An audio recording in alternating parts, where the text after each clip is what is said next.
2 பேர் சுவாரஸ்யமாக பேசிகிட்டு இருக்கிறப்போ குறுக்க புகுந்து தொந்தரவு பண்ணுறதுக்குன்னே சில பேர் இருப்பாங்க. அது ரொம்ப இடைஞ்சலாக இருக்கும். இதே மாதிரி மின்காந்தம் கூட குறுக்க புகுந்து தொந்தரவு பண்ணும்.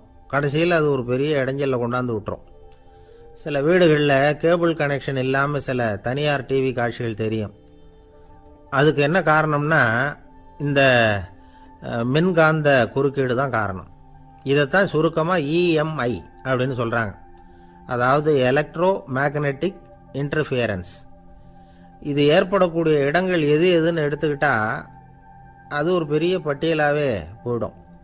இந்த இஎம்ஐ தொந்தரவு கேபிள் டிவியில் மட்டும்தான் இல்லை, ராக்கெட் ஏவுதளத்தில் உள்ள ரேடார்கள், அங்கே உள்ள சில சக்தி வாய்ந்த தொலைத்தொடர்பு சாதனங்கள், விமான தளங்களில் உள்ள ரேடார்கள், கப்பல் தளங்களில் பொருத்தப்பட்டிருக்கக்கூடிய சக்தி வாய்ந்த ஆண்டனாக்கள், இப்படி நிறைய சொல்லலாம். காவல் நிலையங்களில் பயன்படுத்தப்படுகிற வயர்லெஸ் தொடர்பு சாதனங்கள் கூட ஓரளவுக்கு இந்த மின்காந்த அலைகளை வெளியிடும். நம்ம வீட்டில் உட்காந்துக்கிட்டு ரேடியோ கேட்டுக்கிட்டு இருப்போம் அல்லது டிவி பார்த்துக்கிட்டு இருப்போம். அந்த சமயத்தில் பக்கத்து தெருவில் ஒரு மோட்டார் சைக்கிள் அல்லது காரு, குறிப்பாக பெட்ரோல் இன்ஜின், அது போகிறப்போ அதில் உள்ள மின்காந்த மின்கலத்தில் அதாவது மேக்னெட்டோ பேட்டரியிலிருந்து வெளிப்படுகிற மின்காந்த அலை இங்கே டிவியிலையும் ரேடியோவிலையும் கரகரப்பை உண்டு பண்ணும். சரி, இது பெருசாக என்ன இடைஞ்சலை உண்டு பண்ணிட போகுது அப்படின்னு நாம் அலட்சியமாக நினைக்கலாம். வயசானவங்களுக்கு மறதி நோயின்னு ஒன்று வரும்ல, அல்ஷமீர், அதாவது மூளையில் உள்ள செல்கள் செயலிழந்து போயிடுறது. அது செய்ய வேண்டிய வேலையை மறந்துடும். மனைவியே எதிரில் நின்னா கூட உன்னை எங்கேயோ பார்த்தது மாதிரி தெரியுதே அப்படின்னு சொல்லிட்டு இருப்பாங்க. அப்படி ஒரு மறதி. இந்த விசித்திரமான நோய்க்கு இதுவரைக்கும் மருந்தே இல்லைன்னு வேற சொல்கிறாங்க. இந்த மைக்ரோ ஓவன் அப்படின்னு சொல்லக்கூடிய சமையல் அடுப்புகள் கூட மின்காந்த அலைகளை வெளியிடுது. சமயத்தில் சில தொழிற்சாலைகளில் கூட பெரிய விபத்துக்களை இந்த இஎம்ஐ உண்டு பண்ணிவிடும். இதை பற்றி தீவிரமாக சிந்திக்க ஆரம்பித்ததே ஒரு விபத்துக்கு பிறகு தான். அமெரிக்காவுக்கும் வியட்நாமுக்கும் இடையில் போர் நடந்தது. அந்த சமயம் அமெரிக்காவுக்கு சொந்தமான விமானம் தாங்கி கப்பல் ஒன்று வியட்நாமை தாக்கிறதுக்கு தயாராக ஏவுகணைகளோட கடலில் நிறுத்தி வைக்கப்பட்டிருந்தது. தற்செயலாக அந்த பகுதியில் கப்பல் தொலைத்தொடர்பு பகுதிக்கு அருகில் ஊடுருவிய இந்த சக்தி வாய்ந்த ரேடியோ அலைகள் ஏவுகணையில் இருந்த மின்னணு சர்க்கியூட்டை பூர்த்தி செஞ்சு வச்சுட்டுது. அவ்வளவுதான், ஏவுகணை அங்கேயே வெடித்து சிதறி போச்சு. 130 பேர் அந்த இடத்துலையே உடல் கருகி செத்து போட்டாங்க. ஏகப்பட்ட பொருள்கள் நாசம். இந்த விபத்துக்கான காரணம் என்னங்கிறத உடனடியாக யாராலையும் கண்டுபிடிக்க முடியல. ரொம்பவும் கடுமையாக முயற்சி பண்ணி கடைசியாக கண்டுபிடிச்சாங்க. இது இந்த இஎம்ஐ வேலை தான் அப்படின்னு. மின்னணு தொலைபேசிகள் இருக்க, இதில் பேசும்பொழுது நம்ம காதை அதாவது செவியை ஊடுருவக்கூடிய மின்காந்த அலையானது மூளைக்கு போய் அங்கே மூளை கட்டிகளை உருவாக்க ஊக்கம் கொடுக்குது அப்படின்னு வேற கண்டுபிடிச்சிருக்கிறாங்க. இந்த இஎம்ஐ ரொம்ப குறைஞ்ச மின்காந்த அழுத்தத்தில் நமக்கு எந்த பாதிப்பையும் ஏற்படுத்துறதில்லை. மின்காந்த அலைகள் அழுத்தத்தோடு இருக்கிற இடங்களில் ரொம்ப நேரம் இருந்தோம்னா நம்ம உடம்பின் வெப்பநிலை 2 டிகிரி செல்சியஸ் வரைக்கும் அதிகரிக்குதாம். அதனால் வெப்பநிலையை சீராக்கிறதுக்கு இதய துடிப்பும் அதிகரிக்குது. இப்படிலாம் கண்டுபிடிச்சிருக்கிறாங்க. இப்போல்லாம் இந்த மின்காந்த குறுக்கீடுகளை தடுக்கிறது எப்படி அப்படின்னு விஞ்ஞானிகள் யோசனை செய்ய ஆரம்பிச்சிருக்கிறாங்க. இந்த விஷயத்தில் அலட்சியமாக இருந்தோம்னா எதிர்காலத்தில் நிறைய பேருக்கு இந்த ஞாபக மறதி நோய் வந்துடும். அப்புறம் அது ரொம்ப கஷ்டமாக போயிடும். ஒரு குடும்ப தலைவர் தன் மனைவியை பார்த்து, யார் நீ, உன்னை எங்கேயோ பார்த்தது மாதிரி இருக்குதே அப்படின்னு சொல்லிகிட்டு இருந்தார். உடனடியாக அவரை போய் பார்த்தேன். வாங்க டாக்டர்கிட்ட போகலாம் அப்படின்னு. அவர் என்னை தனியாக அழைச்சிட்டு போய் காதோட காதாக மெதுவாக சொல்கிறார், இதை பார்ப்பா, என் கையில் பணம் இல்லாத போகலாம் அப்படி மறதி நோய் வந்துட்டது மாதிரி நடிச்சுக்கிட்டு இருப்பேன், அவ்வளவுதான், அதை நீ கண்டுக்காத அப்படின்னார். ஒருத்தர் வேகமாக நடந்து போகிறார். கடத்தெருவில் ஒரு ஸ்வீட்டு கடையை பார்க்குறார். உடனே சடன் பிரேக் போட்டது மாதிரி நிற்கிறார். ஒரு ஸ்வீட் வாங்கி சாப்பிட்லாமேன்னு மனசு சொல்லுது. டாக்டர் வேணாம்னு சொல்லியிருக்கிறார், உடம்புக்கு ஒத்துக்காது, அதனால் அது வேணாம்னு சொல்லுது அறிவு. இவர் மனசு சொல்கிறத கேட்கல, அறிவு சொல்கிறபடி கேட்குறார். அதனால் மறுபடியும் வேகமாக அங்கேருந்து நடந்து போயிடுறார். அவர் நல்ல மனுஷன். மனுஷனுக்கு அறிவும் இருக்குது, உணர்ச்சியும் இருக்குது. எதுக்கு எடுத்தாலும் உணர்ச்சி வசப்பட்டுக்கிட்டு இருக்கக்கூடாது, அறிவு வசத்தில் நாம் இருக்கணும். அப்போ தான் நாம் நல்லபடியாக வாழ முடியும். இல்லைன்னா அவஸ்தை தான். மகாபாரதத்தில் சந்தனுன்னு சொல்லி ஒரு அரசன் வர்றான். அவன் ஒரு சமயம் அறிவு வசப்படாமல் உணர்ச்சி வசப்படுறான். அதாவது ஒரு நாள் கங்கை கரையில் ஒரு அழகான பொண்ணை பார்க்குறான். இவனுடைய மனசு அவகிட்ட போயிடுது. அவளை கல்யாணம் பண்ணிக்கிறதுக்கு ஆசைப்படுறான். அந்த பொண்ணு சரின்னு சம்மதிக்கிறா.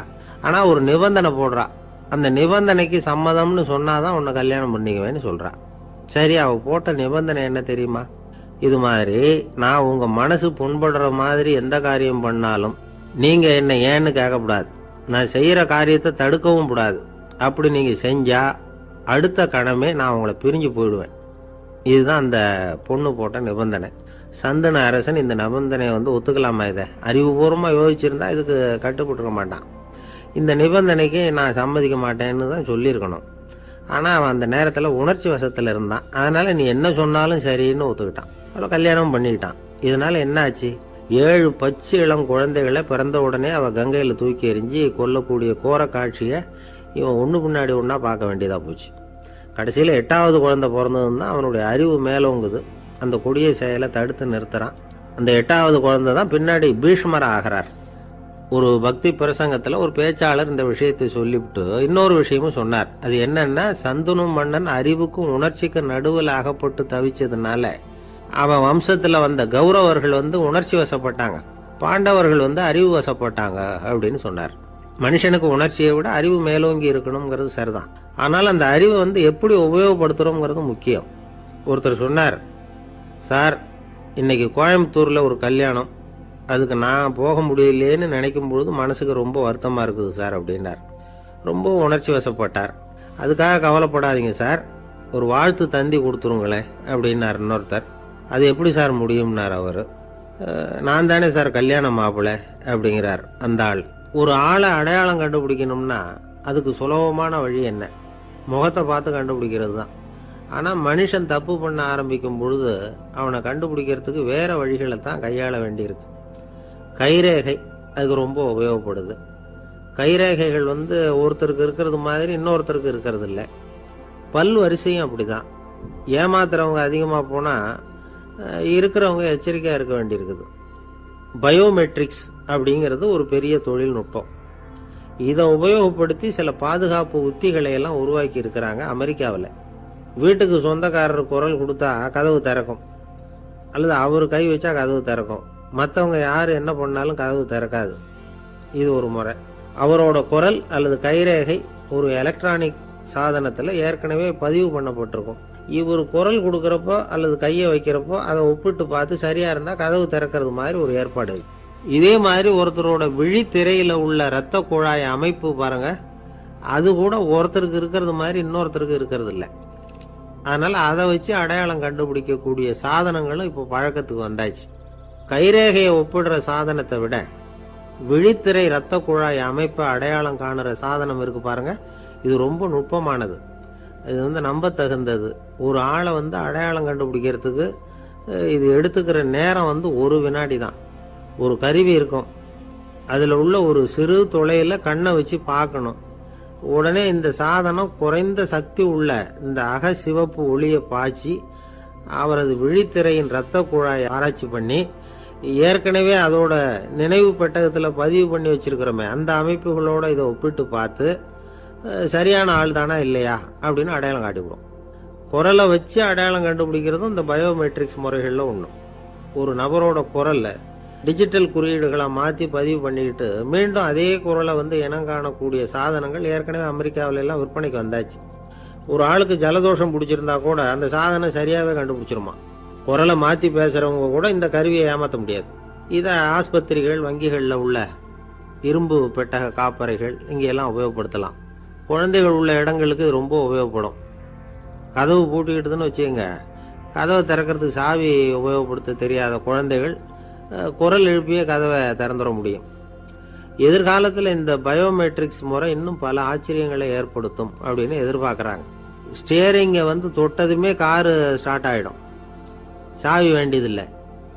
காரு சொந்தக்காரரை தொட்டால் தான் ஸ்டார்ட் ஆகும், வேற யாராவது தொட்டால் ஸ்டார்ட் ஆகாது. ஒரு மனுஷனோட நடை, அவர் டைப்ரைட்டரை தொடுகிற விதம், இதையெல்லாம் வச்சு கூட ஆளை அடையாளம் காணக்கூடிய தொழில்நுட்பம் வரலாம். என்னதான் தொழில்நுட்பம் வளரட்டும், குடும்பத்துக்குள்ளே நடக்கிற திருட்டுகளை கண்டுபிடிக்கிறது ரொம்ப கஷ்டம். ஒரு வீட்டில் பெட்டியில் இருந்த பணம் காணாமல் போச்சு. வீட்டுக்காரரோ அல்லது பையனோ தான் எடுத்துருக்கணும். பெட்டியை திறந்து பார்த்தா அந்த வீட்டுக்காரம்மா, இதிலிருந்து பணத்தை எடுத்தது நிச்சயமாக என் வீட்டுக்காரரு தான் அப்படின்னு சொல்ல முடியல அவங்களால. யோசிச்சாங்க. என்னம்மா இப்படி யோசிக்கிறீங்களேன்னு கேட்டிருக்காங்க. நிச்சயமாக இந்த பணத்தை எடுத்தது என் வீட்டுக்காரர் இல்லை அப்படின்னு உறுதியாக சொல்லிவிட்டாங்க அந்த அம்மா. இது கேட்டவங்களுக்கு ரொம்ப ஆச்சரியமாக இருந்தது. அந்த வீட்டுக்காரருக்கு அது ரொம்ப பெருமையாக இருந்தது. அது எப்படி அவ்வளவு கரெக்டாக சொல்கிறீங்க அப்படின்னு கேட்டிருக்கிறாங்க. அப்போ அந்த அம்மா சொல்லிச்சான், பெட்டியில் இன்னும் கொஞ்சம் பணம் மிச்சம் இருக்குது, இவர் எடுத்திருந்தாருன்னா அப்படி மிச்சம் வச்சிருக்க மாட்டார், அதனால தான் அப்படி சொன்னேன் அப்படின்னாங்களாம். ஆந்திர நாட்டில் ஒரு அரசர் இருந்தார். அந்த அரசர்கிட்ட ஒரு அமைச்சர் இருந்தார். அந்த அமைச்சர் பேர் ராயண பாஸ்கர். அவர் ஒரு பெரிய அறிவாளி. அது மட்டும் இல்லை, மிகச்சிறந்த கொடையாளி. யார் எது கேட்டாலும் இல்லைன்னு சொல்ல மாட்டாராம். அதன் காரணமாகவே அவர்கிட்ட இருந்த செல்வம் நாளுக்கு நாள் குறைஞ்சிக்கிட்டே வந்துட்டு தான். கடைசியில் குடும்பத்துக்குன்னு எதுவும் வைக்காமலே அவர் போய் சேர்ந்துட்டார். மகனும் இறந்துட்டார். அந்த குடும்பத்தில் மிஞ்சி இருந்தது அவருடைய மருமகள், ஒரு பேரன், அவ்வளவுதான். இருந்த ஒரே சொத்து பழுதடைஞ்ச ஒரு வீடு. அந்த அம்மா மற்ற வீடுகளில் வேலை செஞ்சு தன்னுடைய பிள்ளைய படிக்க வச்சுக்கிட்டு வராங்க. அந்த புள்ள ஒரு பெரிய வள்ளலுடைய பேரன்கிறது அந்த பள்ளி வாத்தியார்களுக்கும் தெரியும்.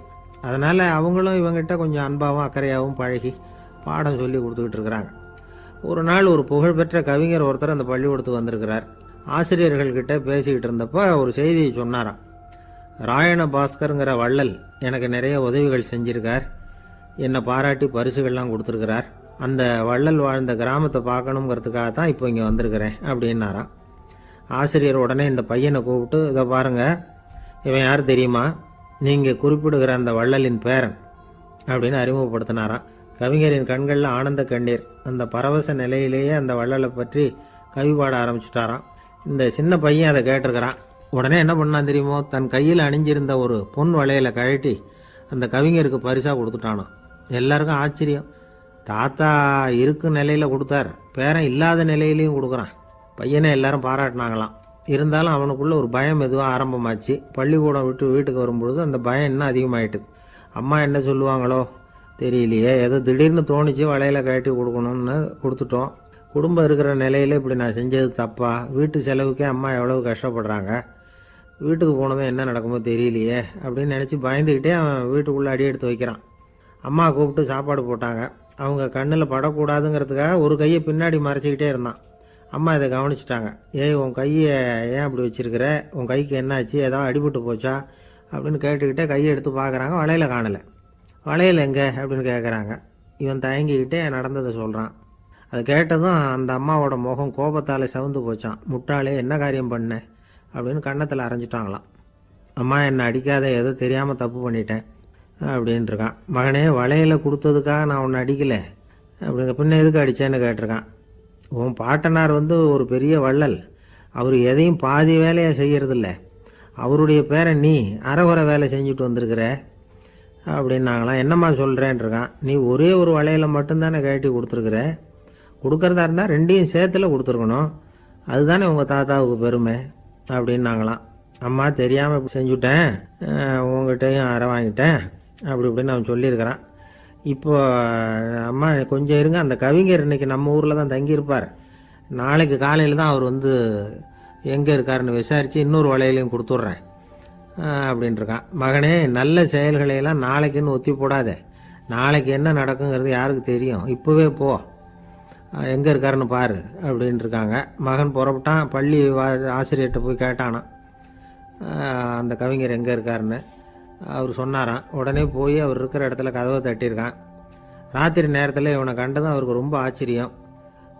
இவன் இன்னொரு கை வளையலையும் எடுத்து நீட்டியிருக்கான். அவர் திகைச்சு போய் நிற்கிறார். அவரால் என்ன பண்ணுறதுன்னே தெரியல. ஆனந்த கண்ணீர். இது பெரியவர்கள் கூற கேட்ட ஒரு வரலாறு. இன்னைக்கு இப்படிப்பட்டவங்களை பார்க்க முடியுமா? வறுமை வள்ளல் தன்மையை ஒன்றும் செய்து விடாதுங்கிறதுக்கு இது ஒரு உதாரணம். ஒருத்தன் இன்னொருத்தனை பார்த்து கேட்டானா, எங்கள் தாத்தா உங்கள் தாத்தாவுக்கு 100 ரூபா கடன் கொடுத்துருக்கிறார், அதை எப்போ திருப்பி கொடுக்க போகிறேன்னு. கவலைப்படாத, எங்கள் பேரன் அதை உங்கள் பேரன்ட்ட திருப்பி கொடுத்துருவான் அப்படின்னு நானான் அவன். ஒரு ஊரில் ஒரு மன்னர் இருந்தார். புத்தி கூர்மை உள்ள ஒரு மன்னர். பொதுவாக மன்னர்களுக்கு சந்தேகம் வந்தால் சபையில் உள்ள சான்றோர்கள்கிட்ட கேட்டு தெரிஞ்சுக்கிறது தானே வழக்கம். ஆனால் இங்கே அப்படி இல்லை. மற்றவங்களுக்கு சந்தேகம் வந்தால் மன்னர்கிட்ட கேட்டு தெரிஞ்சுக்குவாங்க. அது மாதிரி கேட்டு தெரிஞ்சுக்கிறதுக்காக ஒரு பெரியவர் ஒரு நாள் வந்தார். அவர் கையில் 3 பொம்மைகள் வச்சிருந்தார். 3 ஒரே மாதிரி பொம்மைகள், கொஞ்சம் கூட வித்தியாசம் தெரியல. ஏது இந்த பொம்மைன்னு கேட்டார் மன்னர். எனக்கு வேண்டியப்பட்ட ஒருத்தங்கிட்ட இருந்து இதை வாங்கிட்டு வந்திருக்கிறேன். நான் தான் அவன்கிட்ட இந்த பொம்மையை செஞ்சு கொடுக்கும்படியா கேட்டுக்கிட்டேன். அவன் ரொம்ப புத்திசாலி, அவன் தான் இதை செஞ்சு கொடுத்தான். ஆனால் அதில் ஒரு சிக்கல் அப்படின்னார்.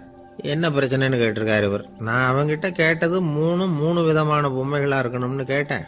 அவன் என்னடான்னா 3 ஒரே மாதிரியாக செஞ்சு கொடுத்துட்டான் அப்படின்னார். அவங்ககிட்டயே கேட்கறது தானே அப்படின்னு இருக்காரு இவர். கேட்டேன், அவன் என்ன சொல்கிறான்னா இது 3 ஒரே மாதிரி பொம்மை கிடையாது, 3 விதம், ஒன்றுக்கு ஒன்று வித்தியாசம் இருக்குது. இந்த 3 பொம்மையும் 3 விதமான நண்பர்களுக்கு உதாரணங்கள் அப்படின்னு சொல்கிறான். எனக்கு ஒன்றும் புரியல, அதுதான் உங்ககிட்ட வந்தேன் அப்படின்னார். சரி, அந்த பொம்மைகளை இப்படி கொடுங்கோ அப்படின்னு வாங்கினார் மன்னர். எடுத்துக்கிட்டு உள்ளே போனார். கொஞ்ச நேரம் கழித்து வெளியில் வந்தார். அதுக்கப்புறம் சொன்னார், இதை பாருப்பா, அவன் சொன்னது சரிதான், 3 விதம் தான். இது இருக்குதே முதல் பொம்மை, இது உத்தமமான நண்பனுக்கு உதாரணம். இந்த 2வது பொம்மை இது மத்தியமமான நண்பனுக்கு உதாரணம். அந்த 3வது பொம்மை இருக்குதே அது மோசமான நண்பனுக்கு உதாரணம். இதை செஞ்சவன் உண்மையிலேயே பெரிய அறிவாளி தான் அப்படின்னாராம். வந்தவருக்கு ஒன்றும் புரியல. பார்த்தா ஒன்றும் வித்தியாசம் தெரியலையே அப்படின்னு அவன் குழம்பி போய் நிற்கிறான். இப்போ அந்த மன்னர் விளக்கம் கொடுக்குறார். அந்த 3 பொம்மையையும் எடுத்து முன்னாடி வச்சார். ஒரு மெல்லிய கம்பியை கையில் எடுத்தார். அந்த முதல் பொம்மை காதில் விட்டார். கொஞ்ச தூரம் உள்ளே போய் அப்படியே நின்றுட்டுது அந்த கம்பி. அப்புறம் 2வது பொம்மை காதில் அந்த கம்பியை விட்டார். அந்த கம்பி என்னாச்சுன்னா அப்படியே அது வாய் வழியாக வெளில வந்தது. 3வது பொம்மை காதில் கம்பியை செலுத்தினார். அது நேராக இன்னொரு காது வழியாக வெளியில் வந்தது. இப்போ இந்த முதல் வகை இருக்குதே, அது மாதிரியான நண்பர்கள் எப்படி தெரியுமா? நம்ம கஷ்டத்தை அவங்கக்கிட்ட சொன்னால் பேசாமல் கேட்டுக்குவாங்க. வெளியில் அதை யாருக்கிட்டையும் சொல்லிகிட்டு இருக்க மாட்டாங்க. வெளியில் தெரியாமல் நமக்கு உதவி பண்ணுவாங்க. செஞ்சுட்டு அதை நான் தான் செஞ்சேன்னு சொல்லிகிட்டு இருக்க மாட்டாங்க. அதுதான் கம்பி ஒரு காது வழியாக போய் உள்ளேயே நின்றுட்டுது. 2வது பொம்மையில் கம்பி என்னாச்சு, ஒரு காது வழியாக போய் வாய் வழியாக வெளியில் வருது. இது மாதிரியான நண்பர்கள்கிட்ட நாம் கஷ்டத்தை சொன்னால் அதை அவங்க 4 பேர்கிட்ட போய் சொல்லி நமக்காக உதவி கேட்பாங்க. நமக்குன்னு கேட்டு வாங்கி அதை நம்மகிட்ட கொண்டுகிட்டு கொடுப்பாங்க. இவங்க மத்தியமமான நண்பர்கள். 3வது பொம்மையில் ஒரு காது வழியாக செலுத்துகிற கம்பி இன்னொரு காது வழியாக வெளியில் வந்துடுது. இது மாதிரியான நண்பர்கள்கிட்ட நம்ம கஷ்டத்தை சொன்னால் அவங்க காது கொடுத்து கேட்கறது மாதிரி நடிப்பாங்க. அப்படியே இன்னொரு காது வழியாக அதை வெளில விட்டுருவாங்க. அதை பற்றி கவலைப்பட மாட்டாங்க. இதுதான் இந்த பொம்மைகளுக்குள்ளே இருக்கிற வித்தியாசம் அப்படின்னு விளக்கம் கொடுத்தாராம் மன்னர். படிக்கிற பிள்ளைங்கள்லேயே இது மாதிரி 3 வகை உண்டு. சில பேர் காதால் வாங்கி மனசில் வச்சுக்குவான். சில பேர் காதால் வாங்கி பேனாவால் எழுதி விடுவான். சில பேர் ஒரு காதால் வாங்கி இன்னொரு காதால் வெளியில் விட்டுருவான். ஒரு பையன் வகுப்பில் ஆசிரியர் பாடம் நடத்தும் பொழுது தலையை வேகமாக ஆட்டி ஆட்டி கேட்பானான். ஏன்டா இப்படி தலையை இப்படி ஆட்டுற அப்படின்னு கேட்டிருக்கான் பக்கத்தில் இருந்தவன். தலையை ஆட்டினா தாண்டா ஒரு காது வழியாக உள்ளே போகிறது இன்னொரு காது வழியாக வெளியில் வேகமாக வெளில போகும் அப்படின்னானா அந்த பையன். எனக்கு வாழ்க்கையே வெறுத்து போச்சு சார் அப்படின்னு சொல்லிட்டு ஒருத்தர் வந்தார். கொஞ்ச நேரம் பேசினதுக்கப்புறம் அவர் அப்படி சொல்லியிருந்தா அதில் ஒரு அர்த்தம் இருந்திருக்கும். வர்றதுக்கு முன்னாடியே வாழ்க்கை வெறுத்து போச்சுன்னு சொல்லிட்டு வர்றார். என்ன சார் விஷயம்னு விசாரித்தோம். எங்கள் வீட்டில் தினம் 3 வேளையும் ஒரே மாதிரி சாப்பாடு சார், வித்தியாசமே கிடையாது. இப்படியே 3 மாதமாக சாப்பிட்டுக்கிட்டு இருக்கிறேன். அதை விட பட்டினி கிடந்து செத்துடலாம்னு தோணுது அப்படின்னார். ஒரு பெரியவர் சொன்ன தத்துவத்தை சொல்கிறதுக்கு ஆள் கிடைக்காம தவிச்சுக்கிட்டு இருந்தோம். இப்போ ஒருத்தர் கிடைச்சிட்டார், விட்டுலாமா? உடனே அவரை உட்கார வச்சு சொல்ல ஆரம்பிச்சிட்டோம். அதாவது நாம் அனுபவிக்கிற உணர்வுகளில் களிப்பு, மகிழ்வு, ஆனந்தம், இது 3க்கும் ஒன்றுக்கு ஒன்று வித்தியாசம் உண்டு. மேம்போக்காக பார்க்கறதுக்கு இது 3 ஒன்று மாதிரி தோணும். ஆனால் அது அப்படி இல்லை. களிப்புங்கிறது உடம்பை பொறுத்தது, மகிழ்வுங்கிறது மனசை பொறுத்தது, ஆனந்தம்ங்கிறது ஆன்மாவை பொறுத்தது. இப்படி இந்த 3 வகையான அந்த சுவைப்புகளின் தன்மையும் வேற வேற. இப்போ முதல்ல களிப்புங்கிறத எடுத்துக்குவோம். நம்ம புலன்களுக்கு களிப்பை தரக்கூடிய பொருள்களுக்கு சில விசேஷ குணம் உண்டு. அது எப்படின்னா, சீக்கிரமே சலிப்பு உண்டு பண்ணும். ஒருத்தர் அந்த பொருளை எடுத்துக்கிட்டா அது இன்னொருத்தருக்கு குறைஞ்சிரும். உணவு, உடை, இதெல்லாம் களிப்பை தரக்கூடிய பொருள்கள். இப்போ உதாரணத்துக்கு, ஒரு சாப்பாட்டு மேசையில் ஒரு பாத்திரத்தில் 10 இட்லி இருக்குது. அதில் ஒரு 2 இட்லியை நம்ம தட்டில் எடுத்து வச்சு சாப்பிட்றோம். நாம் சாப்பிட்ட அந்த இட்லி நிச்சயமாக எதிரில் உட்காந்துருக்கிறவருக்கு இல்லை, அவருக்கு உபயோகப்படாது.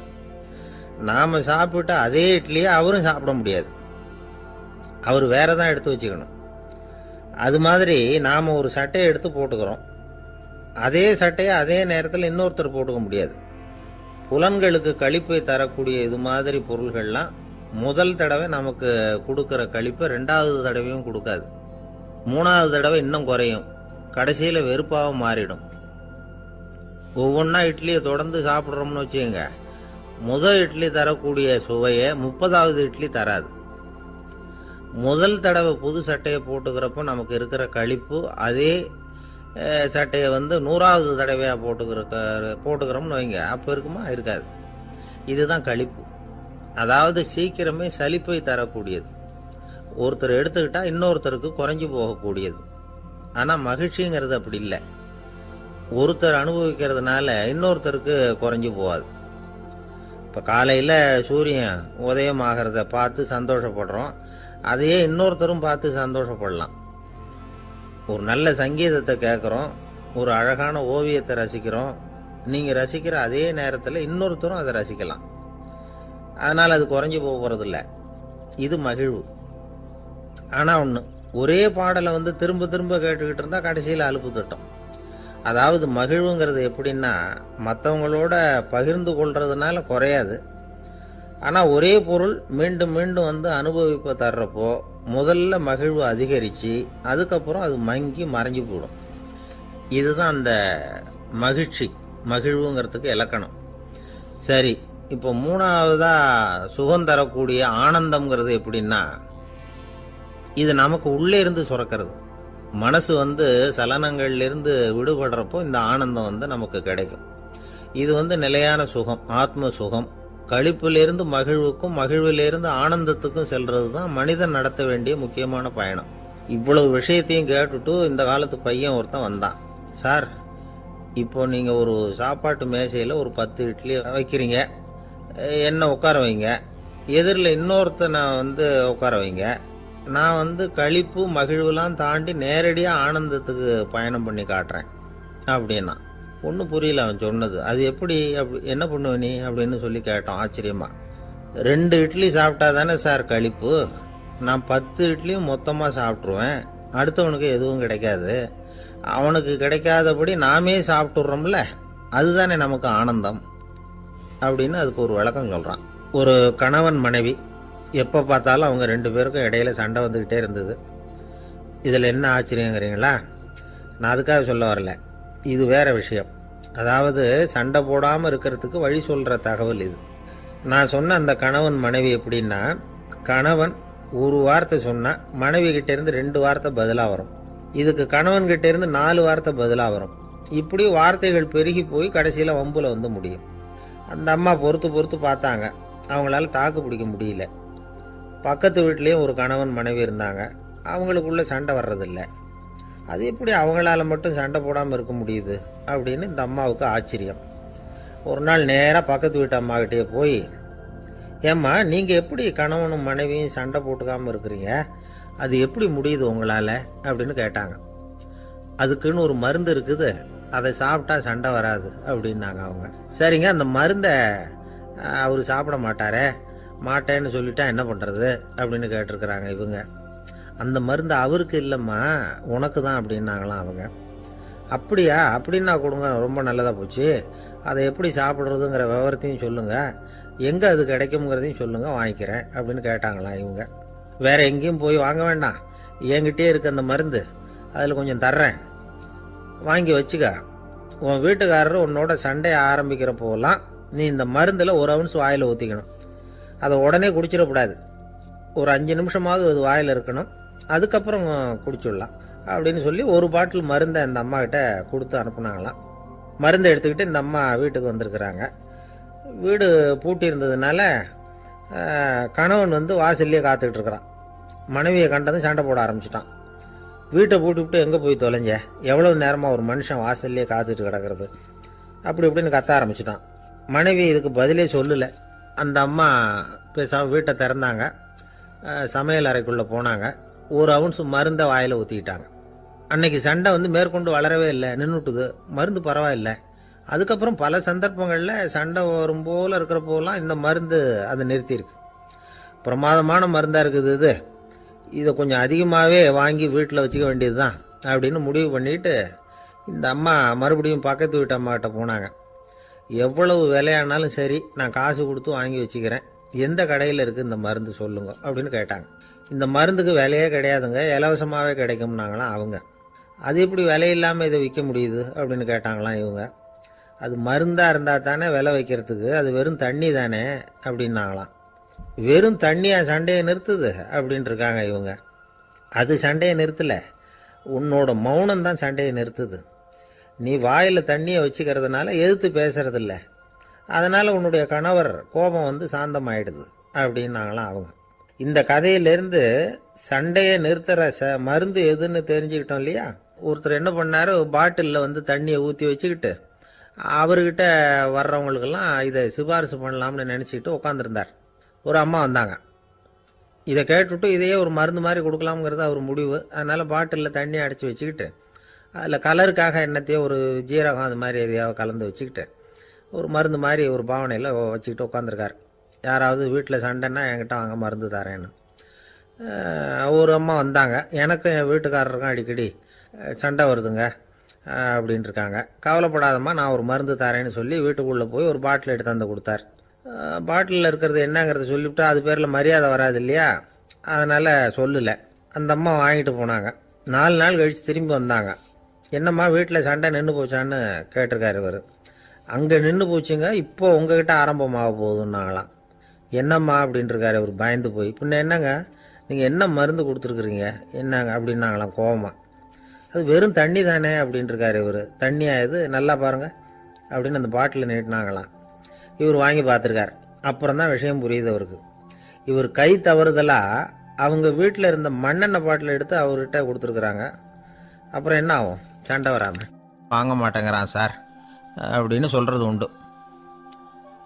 அது எப்படி காதில் வாங்கிக்காமல் இருக்க முடியும்? காதுங்கிறது எப்பவும் திறந்தே இருக்கக்கூடிய ஒன்று தானே. சில பேர் பேசிக்கிட்டே இருப்பாங்க, நாமும் கேட்டுக்கிட்டே தான் இருப்போம்.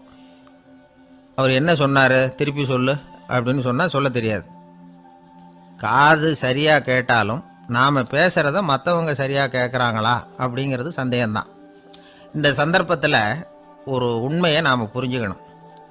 அதாவது என்னென்னா, கேட்பதுங்கிறது வேற, கவனிக்கிறதுங்கிறது வேற. அதாவது கேட்கறதுன்னா அது ஹியரிங், கவனிக்கிறது அப்படின்னா அது லிசனிங். கேட்கறதுங்கிறது தன்னிச்சையாக நடக்கக்கூடிய ஒரு செயல். இப்போது ஒரு சாலையில் நடந்து போயிட்டுருக்குறோம். எவ்வளவோ சத்தம் நம்ம காதில் விழுந்துக்கிட்டு இருக்கு. கார் போகிற சத்தம் கேட்குது, பறவை ஒரு மரத்துலேருந்து கத்துது, அந்த சத்தம் கேட்குது. இப்படி நிறைய காதில் விழுந்துக்கிட்டு இருக்கு. ஆனால் கவனிக்கிறதுங்கிறது எப்படின்னா, நம்ம முழு மனசை செலுத்தி உன்னிப்பாக கேட்கறது. எத்தனையோ சத்தத்துக்கு நடுவில் தன்னுடைய குழந்தை அழற சத்தத்தை தாய் தெரிஞ்சிக்க முடியுது இல்லையா, அது மாதிரி. விவரம் தெரிஞ்சவங்கலாம் என்ன சொல்கிறாங்கன்னா, கவனித்தல் அதாவது லிசனிங் அப்படிங்கிற செயலில் 3 அம்சங்கள் இருக்கிறதாக சொல்கிறாங்க. அது என்ன 3 அம்சங்கள் அப்படின்னா, முதல்ல காதால் கேட்கறது, இது முதல் அம்சம். ரெண்டாவது என்னன்னா கேட்டதை புரிஞ்சுக்கிறது. மூணாவது என்னன்னா என்ன புரிஞ்சுக்கிட்டோங்கிறத தெரிவிக்கிறது, ஃபீட்பேக் அப்படின்னு சொல்கிற மாதிரி. ஒரு ஆசிரியர் வகுப்பில் பாடம் நடத்திக்கிட்டு இருக்கிறார். வெறுமனே கேட்குற குழந்தை ஒரு காதால் வாங்கி இன்னொரு காதால் விட்டுடும். அதாவது கேட்குற குழந்தை அப்படி செய்யும். ஆனால் கவனிக்கிற குழந்தை கேட்டதை புரிஞ்சுக்கும். என்ன புரிஞ்சுக்கிட்டேன்னு கேட்டால் பதில் சொல்லும். இதுதான் கேட்கறதுக்கும் கவனிக்கிறதுக்கும் உள்ள வித்தியாசம். ஒரு புள்ளி விவர கணக்கு என்ன சொல்லுது தெரியுமா? ஒரு மனிதன் எழுதுறது மூலமாக 6% அறிவை பெருக்கிக்கிறானா, எழுதுறது மூலமாக. படிக்கிறது மூலமாக 19% அறிவை பெருக்கிக்கிறானா, பேசுறது மூலமாக 30% அறிவை பெருக்கி கொள்ளுகிறான் அப்படின்னு சொல்கிறாங்க.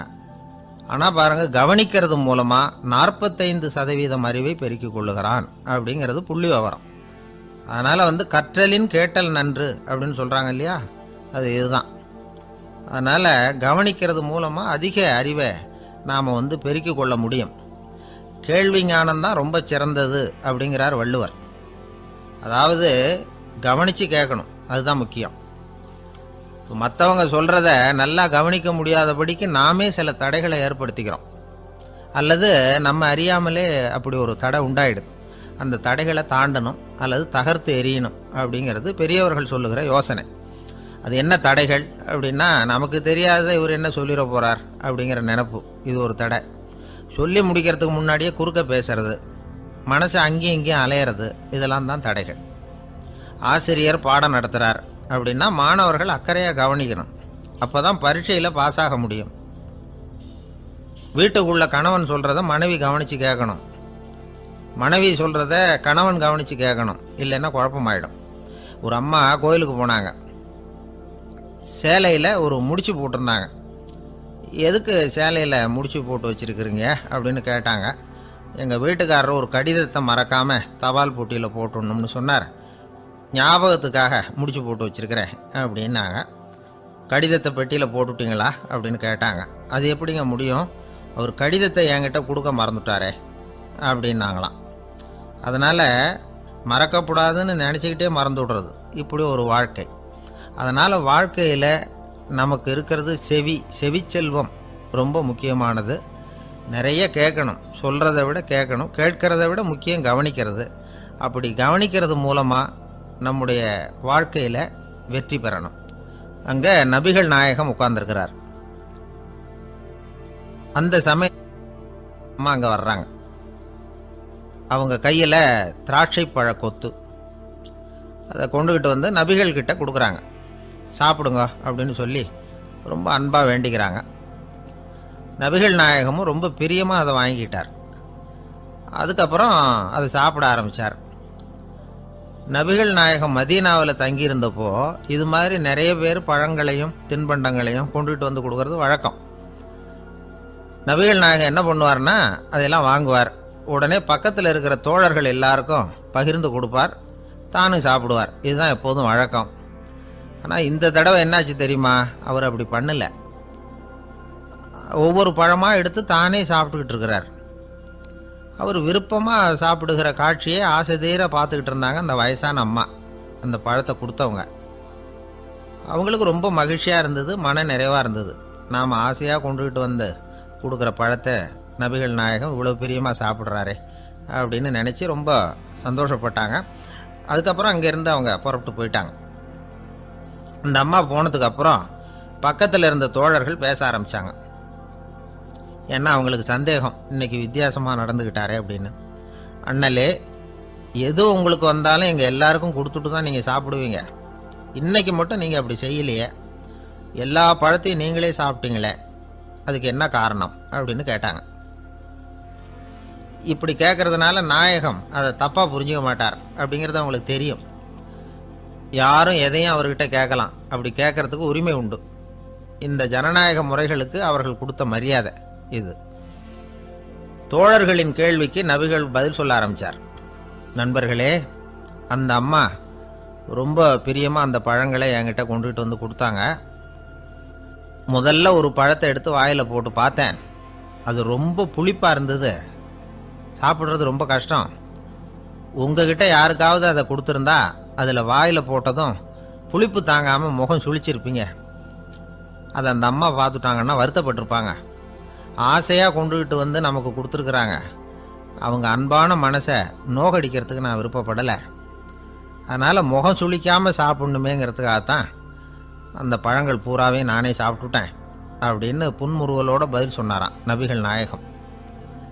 இன்னொருத்தர் மனசு புண்படக்கூடாதுங்கிறதுக்காக புளிப்பையும் இனிப்பாக ஏற்றுக்கொள்ளுகிற பண்பாடு இருக்குது பாருங்கள், அது ஒரு பெரிய நாகரிகம். அது எல்லாருக்கும் சுலபமாக வந்துடாது. நல்லா இருக்கிற பழத்தையே என்ன இவ்வளவு மோசமாக இருக்கேன்னு சொல்லுகிறவர்கள் தான் நம்மக்கிட்ட அதிகம். இந்த காலத்தில் இல்வாழ்க்கையில் இந்த நாகரிகத்தை சில பேர் கடைபிடிக்கிறது உண்டு. நல்லா இருக்க இல்லையோ முகம் சுளிக்காமல் சாப்பிட்ருவாங்க. ஏன்னு கேட்டால், எதுக்காக சார் வீண் வம்பு, ஏதோ நமக்குன்னு கொடுத்து வச்சது அவ்வளவுதான் அப்படின்னு நினச்சிக்கிட்டு போக வேண்டியது தானே அப்படிம்பாங்க. இவங்கெல்லாம் கூட ஒரு விதத்தில் பண்பாடு தெரிஞ்சவர்கள் தான். இப்போ ஒரு ஆள் ஊரெலாம் சுற்றி விட்டு கடைசியில் அழுத்து போய் ஒரு ஹோட்டலுக்குள்ளே நுழைஞ்சானான்.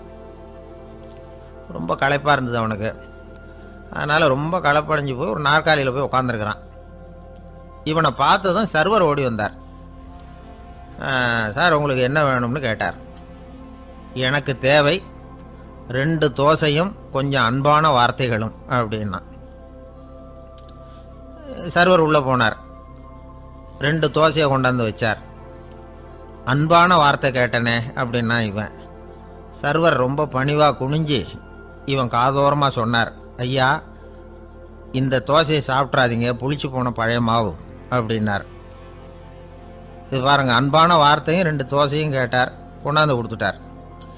இப்படி இருக்கிறவர்களும் இன்றைய மனிதர்களில் அதிகம். அதனால் மனிதர்கள் ஒவ்வொருத்தரும் ஒவ்வொரு விதம். நம்மக்கிட்ட பிரியமாக நடந்துகிறவர்கள் மனம் கோணும்படி நாம் நடந்து கொள்ளக்கூடாது அப்படிங்கிறது தான் நபிகள் நாயகம் அவருடைய செயல் மூலமாக நமக்கு உணர்த்தி இருக்கிற வாழ்வியல் உண்மை. கழுதைய நண்பர்கள் எங்கே போனாலும் சேர்ந்தே போவாங்க வருவாங்க. அப்போது அந்த கழுதை கொஞ்சம் கவலையோடு பேச ஆரம்பிச்சுதான். அதோ பாரு, அங்கே ஒரு புதர் தெரியுது இல்லையா, இந்த புதருக்குள்ளே ஒரு சிங்கம் இருக்குது. அந்த பக்கமாக நான் போகிறப்போ வர்றப்போலாம் அது என்கிட்ட வம்பு வளர்க்குது, தகராறு செய்யுது, என் மேலே பாயுது, என்னை தாக்குது, ஏன்னு தெரியல அப்படின்னுது. இதை கேட்டதும் அந்த குரங்கு சொல்லிச்சு, இனிமேல் கவலைப்படாத, இந்த தடவை நான் உன்னை காப்பாற்றுறேன்னுது. அதுக்கப்புறம் ஒரு நாள் அந்த குரங்கும் கழுதியும் அந்த புதர் பக்கமாக போய்கிட்டு இருந்தாங்க. எதிர்பார்த்தது மாதிரியே நடந்தது. இந்த சிங்கம் எதிரில் வந்தது, கழுதியை பார்த்தது, உடனே அது மேலே பாய ஆரம்பிச்சுட்டுது. அவ்வளவுதான். உடனே இந்த குரங்கு என்ன பண்ணிச்சு தெரியுமா, கிடுகிடுன்னு ஒரு மரத்து மேலே ஏறி உட்காந்துக்கிட்டுது. அங்கே உட்காந்துக்கிட்டு கீழே அந்த கழுதியும் சிங்கமும் போடுற சண்டையை வேடிக்கை பார்க்க ஆரம்பிச்சுட்டுது. கொஞ்ச நேரம் கழித்து அடிபட்ட காயத்தோடு அந்த கழுதை மெதுவாக நடந்து வந்தது.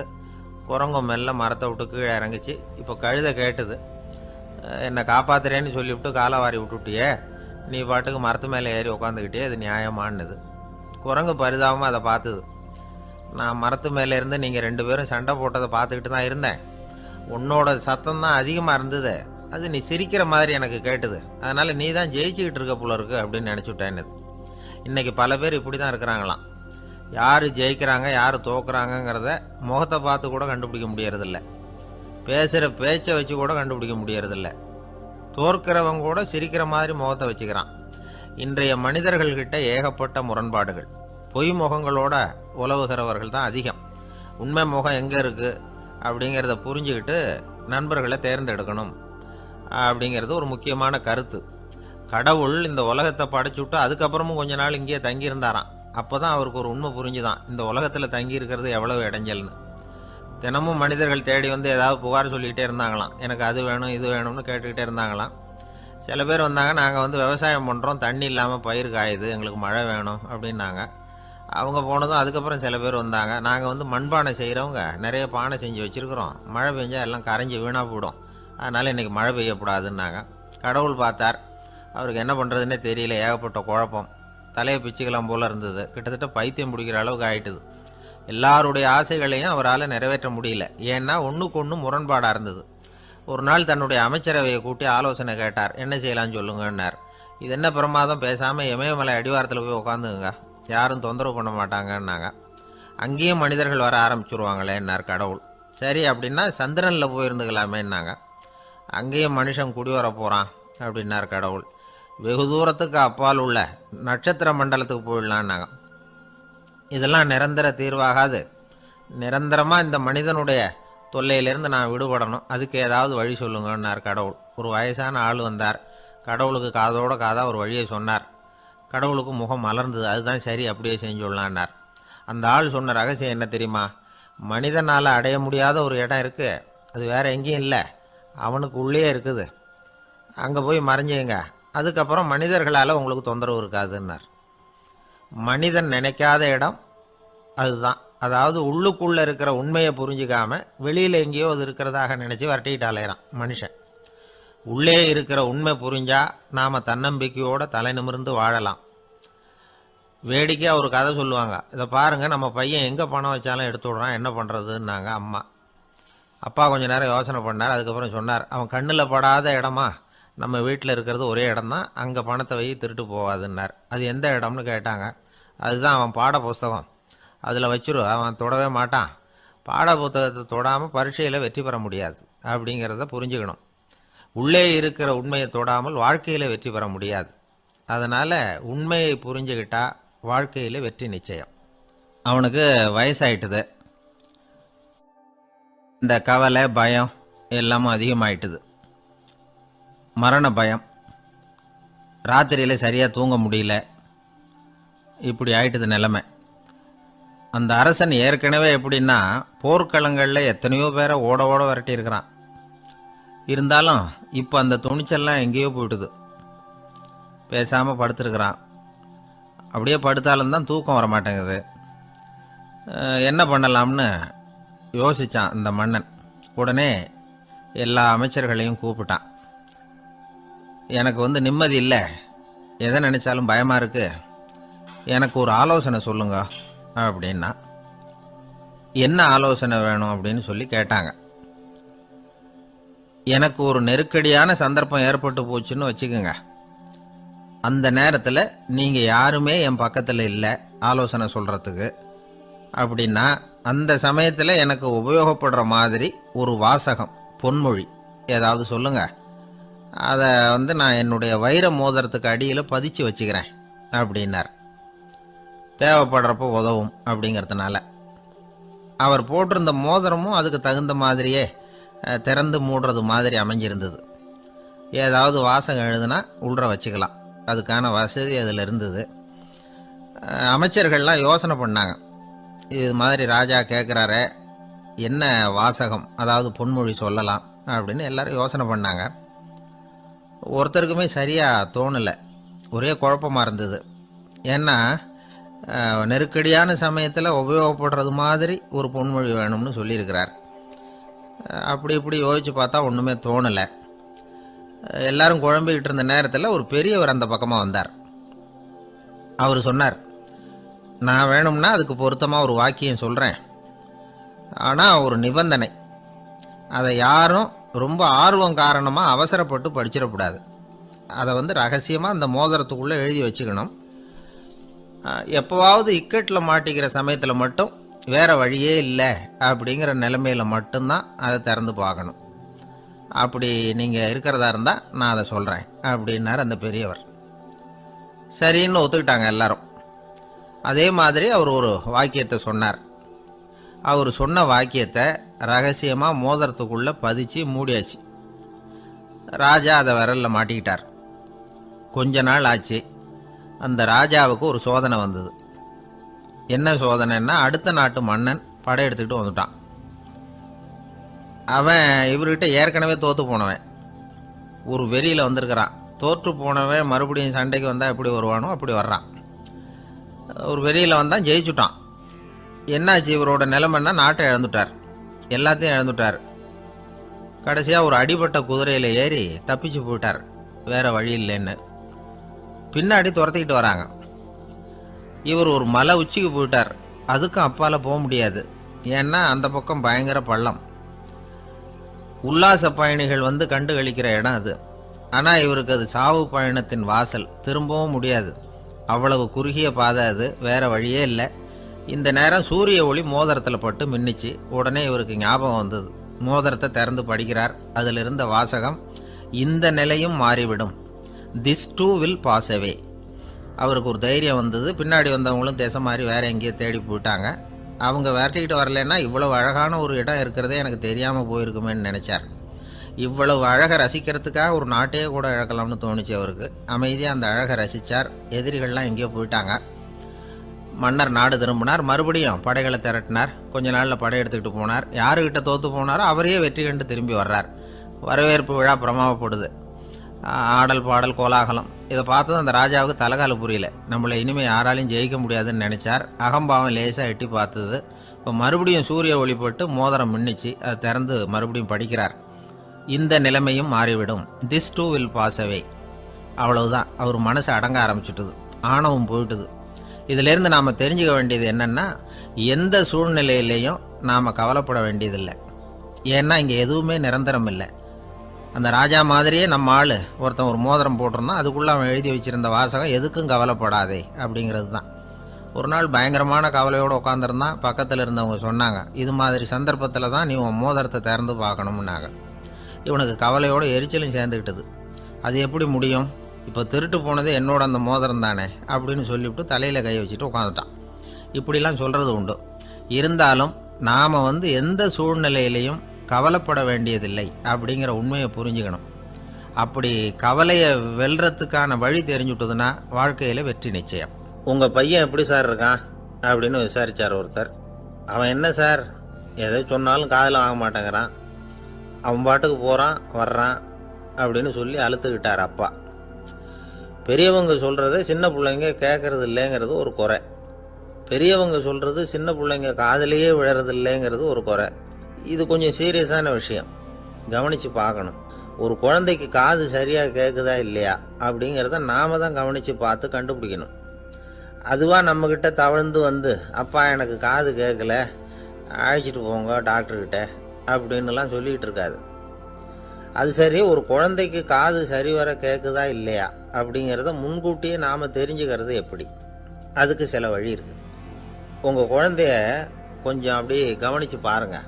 அடிக்கடி ஜலதோஷம், காதில் அரிப்பு ஏற்படுதா, மூக்கு விரிவாகவும் அப்புறம் டான்சில், அடினாய்டு, சத அழற்சி இது மாதிரி ஏதாவது இருக்கா, வாயிலிருந்து எச்சில் ஒழுகுதா, குழந்தை வாயினால் சுவாசிக்குதா, பற்கள் முன்னாடி தள்ளி வளருதா, இதெல்லாம் அதுக்கு அறிகுறி.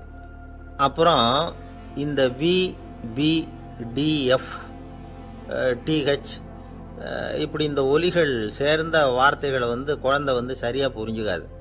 இப்போ உதாரணத்துக்கு பட்டுன்னு சொல்லு குழந்தை அப்படின்னீங்கன்னா அது கட்டுன்னு சொல்லும்.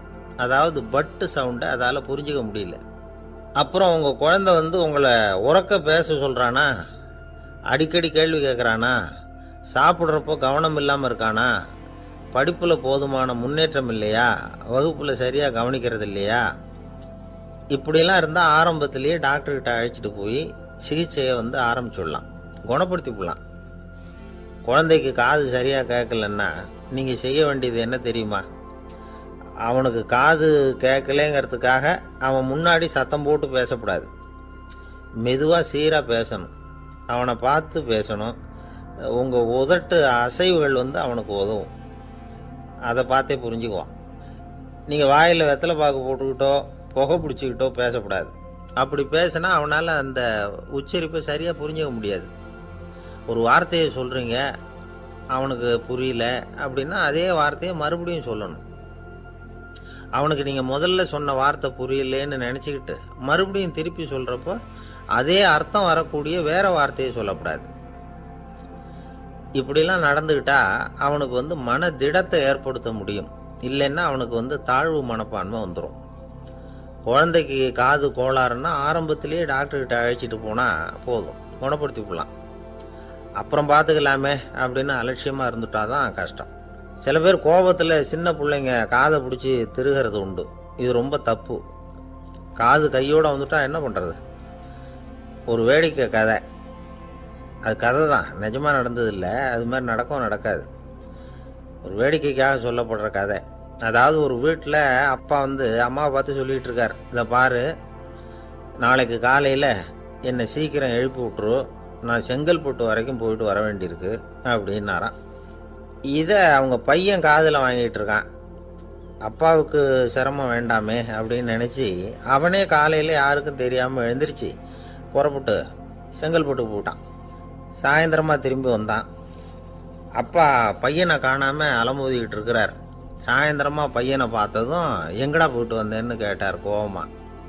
செங்கல்பட்டுக்கு போயிட்டு வந்தேப்பா, நீ வீணா அலைய வேண்டாமேன்னு அப்படின்னா. எதுக்கடா போனேன்னு அதட்டினார்.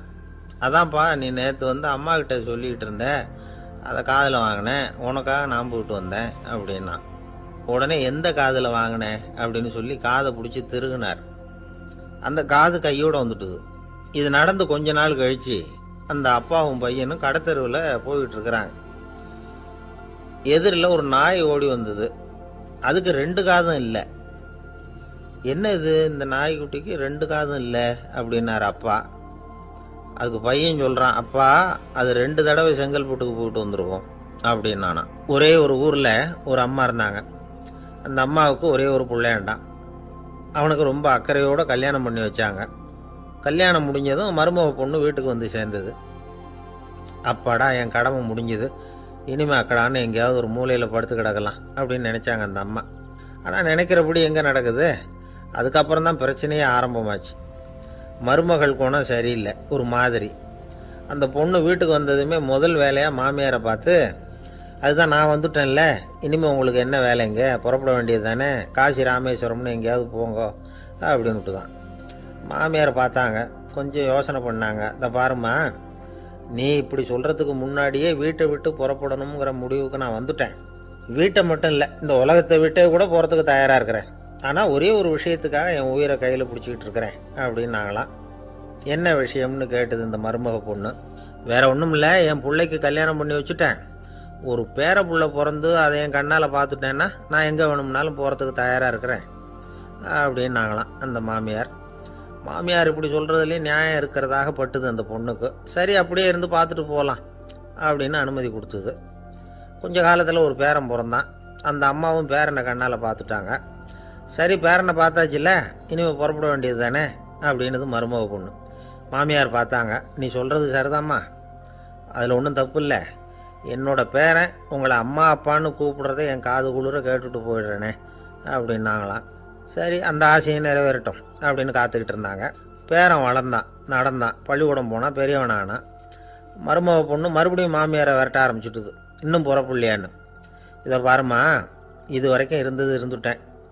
பேரனோட கல்யாணத்தையும் கண்ணால் பார்த்தா தான் இந்த கட்டை வேகும் போல் இருக்குது அப்படின்னு சொல்லி ஒரு மாதிரியாக பேச ஆரம்பித்தாங்க.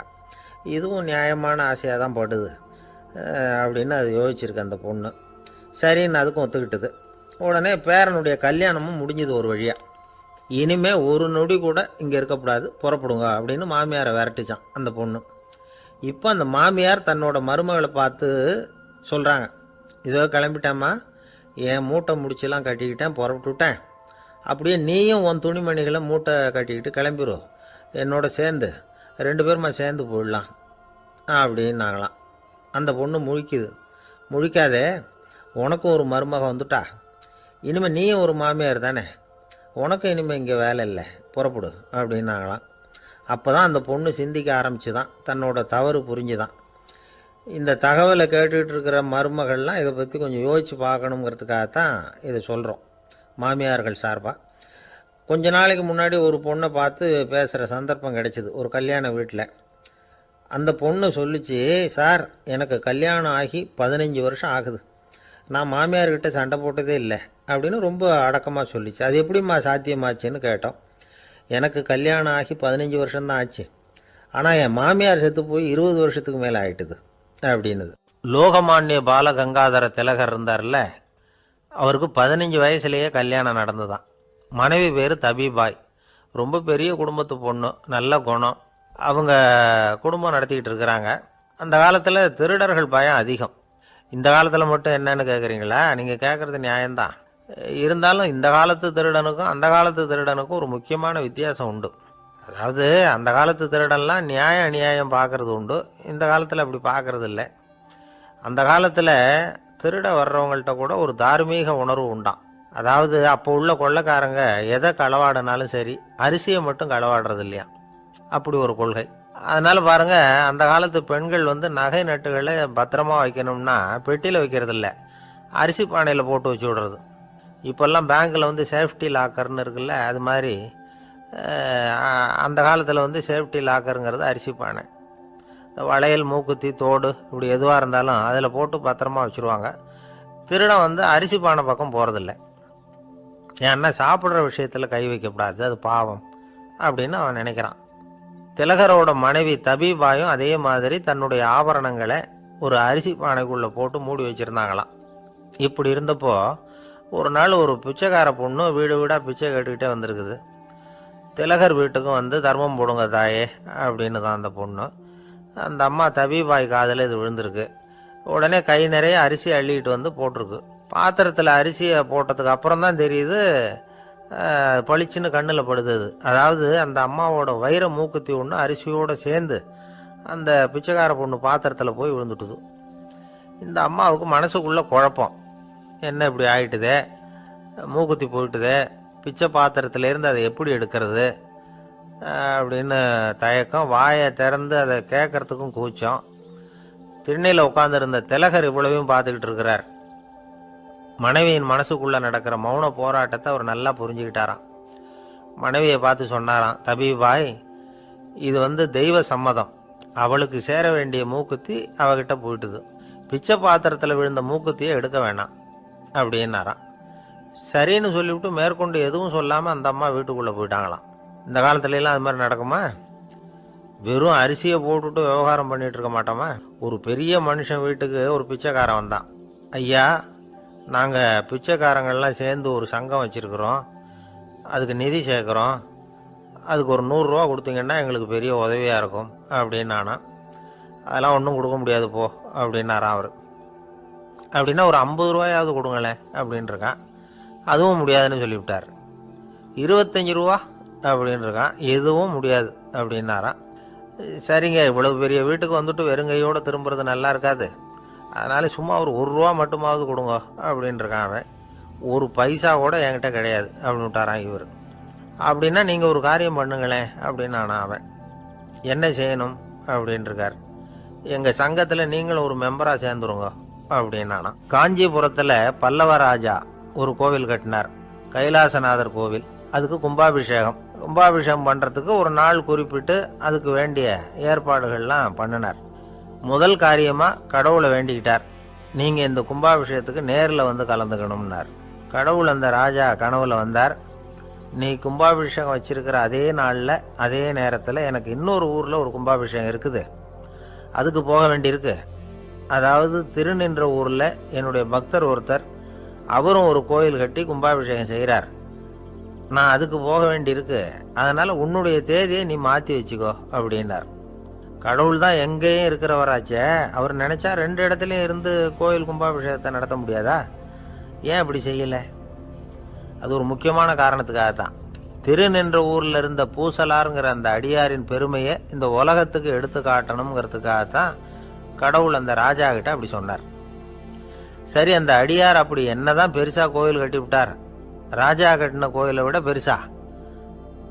அவர் கட்டினது கருங்கல்லாலேயோ மண்ணாலேயோ மரத்தாலேயோ இல்லை.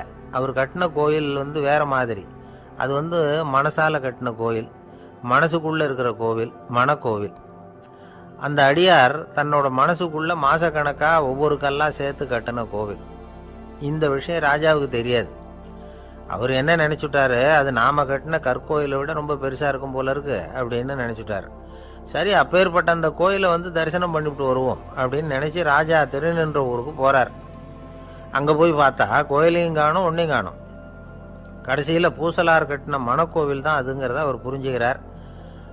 உடனே அந்த அடியாரின் காலில் விழுந்து வணங்குறார். அவரோ, இது மனசால முயன்ற கோவில், இதுக்கு இத்தனை பெருமையா அப்படின்னு ஆச்சரியப்படுறார். இதில் ஆச்சரியப்படுறதுக்கு ஒன்றும் இல்லை.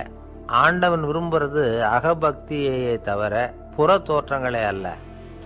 இதை நாம் புரிஞ்சுக்கிட்டோம்னா நமக்குள்ள எந்த வேறுபாடுகளும் வர்றதுக்கு வழியே இல்லை. இன்னொரு ராஜா இருந்தார். அவர் ஆண்டவனுக்கு படைக்கிறதுக்காக ஒரு தார் நல்ல செவ்வாழைப்பழமாக எடுத்துக்கிட்டு போகணும்னு நினச்சார். அதனால் முத நாளே அதை வாங்கிட்டு வர சொன்னார் வேலைக்காரங்கிட்ட. வேலைக்காரன் போனால் கடைத்தெருவில் ஒரு தார் பழம் வாங்கினான். வர்ற வழியில் அவன் குடிசை. அப்படியே எட்டி பார்த்துட்டு போவோமேன்னு நினச்சான். போனான். அங்கே இவனோட குழந்தை பாவம் பசியால் கத்திக்கிட்டு இருக்கு. இவன் பார்த்தான், இவ்வளவு பெரிய தாரில் ஒரு 2 பழம் எடுத்தா தெரியவா போகுது அப்படின்னு நினச்சி ஒரு 2 பழத்தை பிச்சு அந்த குழந்தைகிட்ட கொடுத்தான். அதை வாங்கி வயிறார சாப்பிட்டுது. பசி அடங்குச்சு, விளையாட போட்டுது. இவன் அதுக்கப்புறம் வாழைப்பழத்தை எடுத்துக்கிட்டு அரண்மனைக்கு வந்தான். 2 பழம் பிச்சிருக்கிறது ராஜாவுக்கு தெரிஞ்சு போச்சு. இவன் உண்மையை சொல்லிவிட்டான். உடனே ராஜா, கடவுளுக்கு படைக்க வேண்டிய பொருளை குழந்தை எச்சில் பண்ண விட்டுருக்கியே அப்படின்னு சொல்லி அவனை கட்டி வச்சு சாட்டையால் அடித்தார் பாவம். மறுநாள் பழத்தை கோயிலுக்கு எடுத்துகிட்டு போனார். கடவுள் முன்னாடி வச்சார். கடவுள் கண்ணை திறந்து பார்த்தார், பழம்லாம் அழுகி இருக்குது. என்ன இது அழுகி போன பழம் அப்படின்னார். ராஜா முழிச்சார். நல்லா தானே இருந்தது அப்படின்னு நினச்சார். அப்போ கடவுள் அந்த ராஜா கிட்ட சொன்னாராம், இதை பார்ப்பா, இந்த தாரில் 2 பழம் தான் நல்ல பழம், அந்த 2 பழங்களையும் நேற்றுக்கே நான் சாப்பிட்டுட்டேன் அப்படின்னாராம். அப்போ தான் ராஜாவுக்கு புரிஞ்சுது, ஏழை குழந்தையின் பசியை தீர்க்கறதுக்காக உதவின அந்த 2 பழம்தான் இறைவன் சாப்பிட்ட பழம்னு. இறைவன் இருக்கிற இடம் எது? இதுதான். ஒரு அப்பாவுக்கு 2 பிள்ளைங்க. மூத்தவன் ரொம்ப அடக்கம். அப்பா எது சொன்னாலும் கேட்பான். பெரியவங்களுக்கு கீழ்ப்படிஞ்சு நடப்பான். இளையவன் அப்படி இல்லை, தான் நினச்சதை தான் சொல்லுவான், செய்வான். அடுத்தவங்க சொல்கிறத கேட்க மாட்டான், அடங்கி நடக்க மாட்டான். இந்த 2 பேரில் யாரை உங்களுக்கு பிடிக்கும்? பெரியவனை தான் பிடிக்கும். ஏன்னா அவன் தான் சொல்கிற பேச்சை கேட்குறவன் அப்படின்னு சொல்லுவீங்க. ஆனால் ஒரு ஞானி என்ன சொல்கிறார் தெரியுமா? ஒரு குழந்தை அதன் அறிவுக்காக மதிக்கப்பட வேண்டுமே தவிர அதனுடைய கீழ்ப்படியும் தன்மைக்காக அல்ல அப்படிங்கிறார். நம்ம குழந்தைகளை சுயமாக சிந்திக்கிறதுக்கு நாம் விடுறதில்ல. மற்றவங்களை பார்த்து காப்பி அடிக்கிறதுக்கு தான் நாம் அவங்களுக்கு கற்றுக் கொடுக்குறோம். புகழ்பெற்ற மனிதர்கள் சிலருடைய பேரை சொல்லி நீயும் அவர் மாதிரி ஆகணும், இவர் மாதிரி ஆகணும் அப்படின்னு சொல்லிகிட்டே இருக்கிறோம். குழந்தைகள் தங்களுடைய தனித்தன்மையை வளர்த்துக்கிறதுக்கு நாம் தடையாக இருக்கிறோம். ஒரு குழந்தைகிட்ட அனாவசியமாக நம்பிக்கையை வளர்த்துடக்கூடாது, எந்த கோட்பாட்டையும் திணிக்கக்கூடாது. நாம் ஏற்கனவே அர்த்தமில்லாத கருத்துக்களையும் கொள்கைகளையும் மனசில் போட்டு நிரப்பி வச்சுருக்கிறோம். இந்த உலகத்துக்கு புதுசாக சேர்ந்திருக்கிற ஒரு குழந்தையின் தூய்மையான மனசில் நம்ம கருத்துக்களை அறிமுகம் செய்ய அல்லது திணிக்கிறதுக்கு நமக்கு எந்த அதிகாரமும் கிடையாது. ஒரு குழந்தைய நீ இந்த மதத்தை சேர்ந்தவன் அப்படின்னு பிறந்ததுமே ஒரு முத்திரை குத்தி விடுறோம். இது அதோட சுதந்திரத்தை ஆரம்பத்திலேயே கிள்ளி எறிகிறது மாதிரி தான். நீங்கள் ஒரு மதத்தின் வழிமுறைகளை கடைப்பிடிச்சிக்கிட்டு வர்றீங்க, அந்த வழியில் போய்கிட்டு இருக்கிறீங்க, சரி, அதனால் போகிறீங்க. அதுக்காக உங்கள் குழந்தையையும் அதே வழியில் தான் வரணும் அப்படின்னு கட்டாயப்படுத்துறதுக்கு உங்களுக்கு என்ன உரிமை இருக்குது? அந்த குழந்தை சுயமாக சிந்திச்சு ஒரு முடிவுக்கு வரட்டுமே, அதுக்கு நீங்கள் ஏன் தடையாக இருக்கிறீங்க? நமக்கு உண்மையிலேயே நம்ம குழந்தை மேலே அன்பு இருந்தால் இது மாதிரி திணிப்பு வேலைகளை செய்யக்கூடாது. திணிப்பு வேலைகளிலிருந்து குழந்தைகளை காப்பாற்றினா போதும். அதுதான் ரொம்ப முக்கியம். அடுத்த தலைமுறை அற்புதமான தலைமுறையாக உருவாகும். நாம் தான் சாதி மத சங்கடங்களில் மாட்டிக்கிட்டு தவிக்கிறோம். அவங்களாவது சாதி மத வேறுபாடு இல்லாத சமுதாயத்தை பார்க்கட்டுமே, அந்த சௌகரியங்களை அனுபவிக்கட்டுமே. அதுக்கு நாம் என்ன செய்யணும்னா ஒன்றும் செய்யாமல் இருந்தால் போதும். ஒரு குழந்தைகிட்ட நம்ம கருத்தை திணிக்கும் பொழுது என்ன ஆகுது தெரியுமா? அது அவனை அவங்ககிட்ட இருந்தே அப்புறப்படுத்தி விடுது, அவனுடைய தனித்தன்மையை அழிச்சுடுது, அவனை ஒரு எல்லைக்குள்ளே திணிச்சுடுது. இதெல்லாம் அன்புங்கிற பேரால் பெற்றோர்கள் செய்கிற தப்பு. இதெல்லாம் கேட்டுக்கிட்டு இந்த காலத்தில் அப்பா ஒருத்தர் சொன்னார், நான் கருத்துக்களை எல்லாம் என் பையன்கிட்ட திணிக்கிறது இல்லைங்க, ஆனால் அதிகமாக சாப்பிட சொல்லி கட்டாயப்படுத்துவேன் அப்படின்னார். உங்கள் வீட்டு சமையல் அவ்வளோ நல்லா இருக்குமான்னு கேட்டாங்க. நல்லா இருந்தால் நான் ஏன் அவனை சாப்பிட சொல்லி கட்டாயப்படுத்த போகிறேன் அப்படின்னார். ஒரு ஊரில் ஒரு மன்னன் இருந்தான், கொடுங்கோல் மன்னன். நிறைய தொந்தரவு பண்ணிக்கிட்டு இருந்தான். அவன் ஒரு தடவை என்ன பண்ணான் தெரியுமா? ஒரு தப்பும் பண்ணாத ஒரு இளைஞனை பிடிச்சி ஜெயிலில் அடைச்சுட்டான்.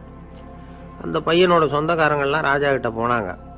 அவன் ஒரு தவறும் பண்ணலை, அவனை விடுதலை பண்ணுங்க அப்படின்னு கெஞ்சி கேட்டுக்கிட்டாங்க. மன்னன் யோசனை பண்ணான். அந்த இளைஞனை கூப்பிட்டுக்கிட்டு வர சொன்னான். அவனை கொண்டாந்து ராஜா முன்னாடி நிறுத்தினாங்க.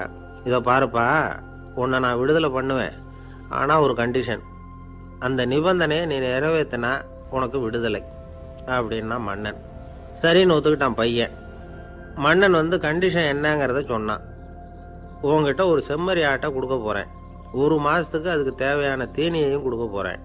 1 மாதம் கழித்து அந்த ஆட்டை எடை போட்டு பார்ப்பேன். அந்த ஆட்டின் எடை கொஞ்சம் கூட கூடி இருக்கக்கூடாது. எடை கூடி இருந்தால் உனக்கு விடுதலை கிடையாது. என்ன சொல்கிற அப்படின்னா.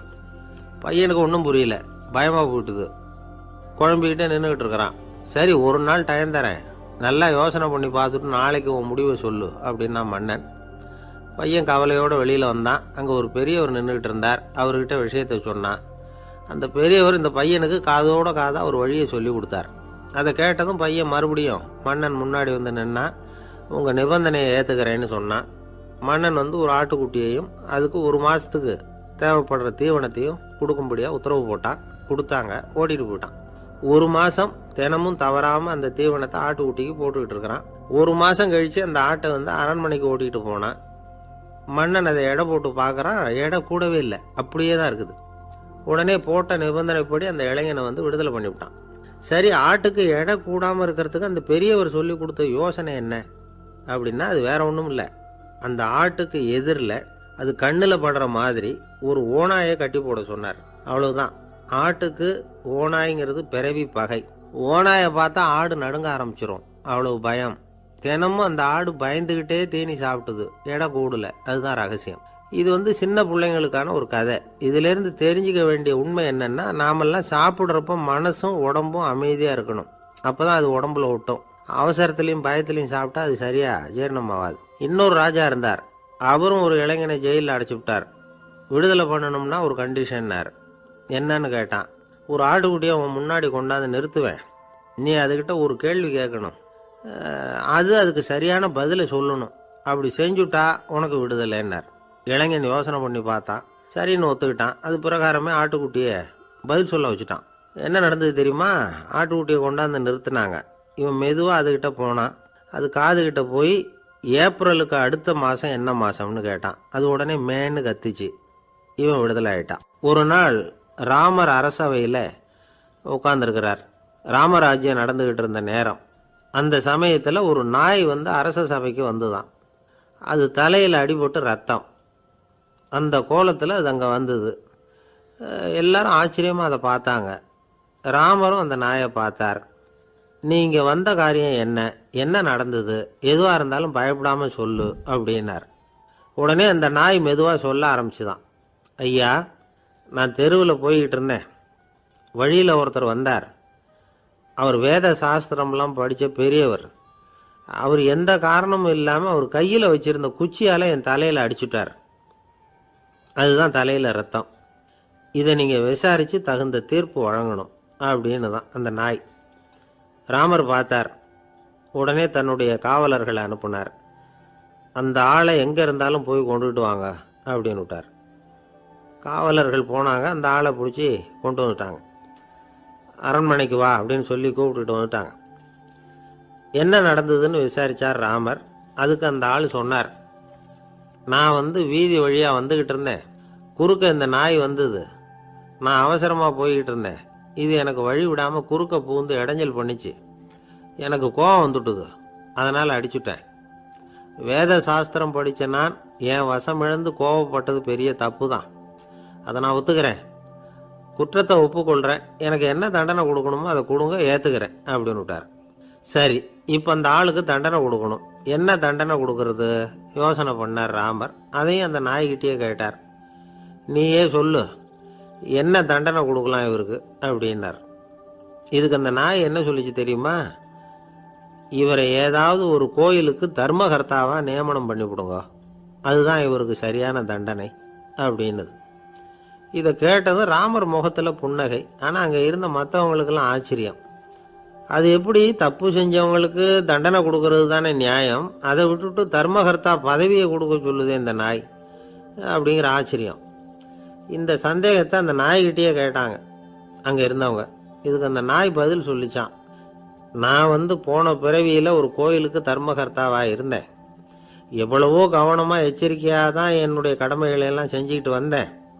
அப்படி இருந்தாலும் சில சமயங்களில் என்னையும் மீறி கோயில் செல்வத்தை நான் அனுபவிக்கிறதுக்கு காரணமாயிட்டேன்.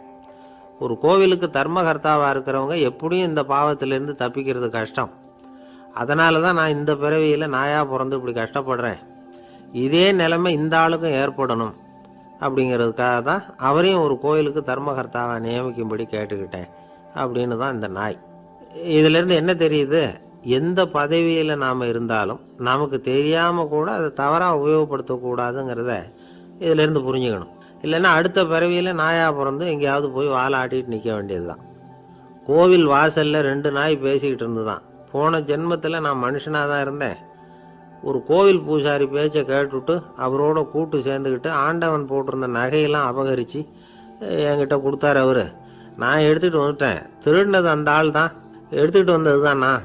இருந்தாலும் நான் மட்டும் நாயாக பிறந்துட்டேன்.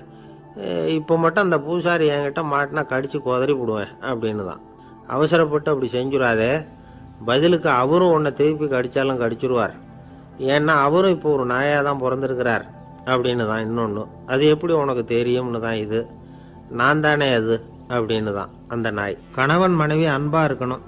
ஒருத்தர் நல்லா புரிஞ்சுக்கணும். விட்டு கொடுக்குற மனப்பான்மை வேணும். அதுதான் ஒரு நல்ல குடும்பம். இன்றைக்கி பல குடும்பங்களில் அர்த்தமில்லாத சண்டைகள் தான் அதிகம். கிராமப்புறங்களில் வேடிக்கையாக ஒரு கதை சொல்லுவாங்க. ஒரு ஊரில் ஒரு ஆள் இருந்தான். வேலை வெட்டி இல்லாமல் சும்மாவே இருந்தான். அவனுக்கு கல்யாணம் பண்ணி வச்சாங்களாம். மனைவி சேர்ந்தா. சும்மாவே உட்காந்துருக்கிறியே, ஏதாவது சம்பாதிக்கிற வழியை பாரு அப்படின்ட்டுருக்கா. அதுக்கு தான் யோசனை பண்ணிகிட்டு இருக்கிறேன். ஒரு அருமையான ஐடியா அப்படின்னு நானா. என்ன அது சொல்லு அப்படின்ட்டுருக்கா அவன். ஒரு ஆட்டுக்குட்டி வாங்க போகிறேன்ருக்கான்.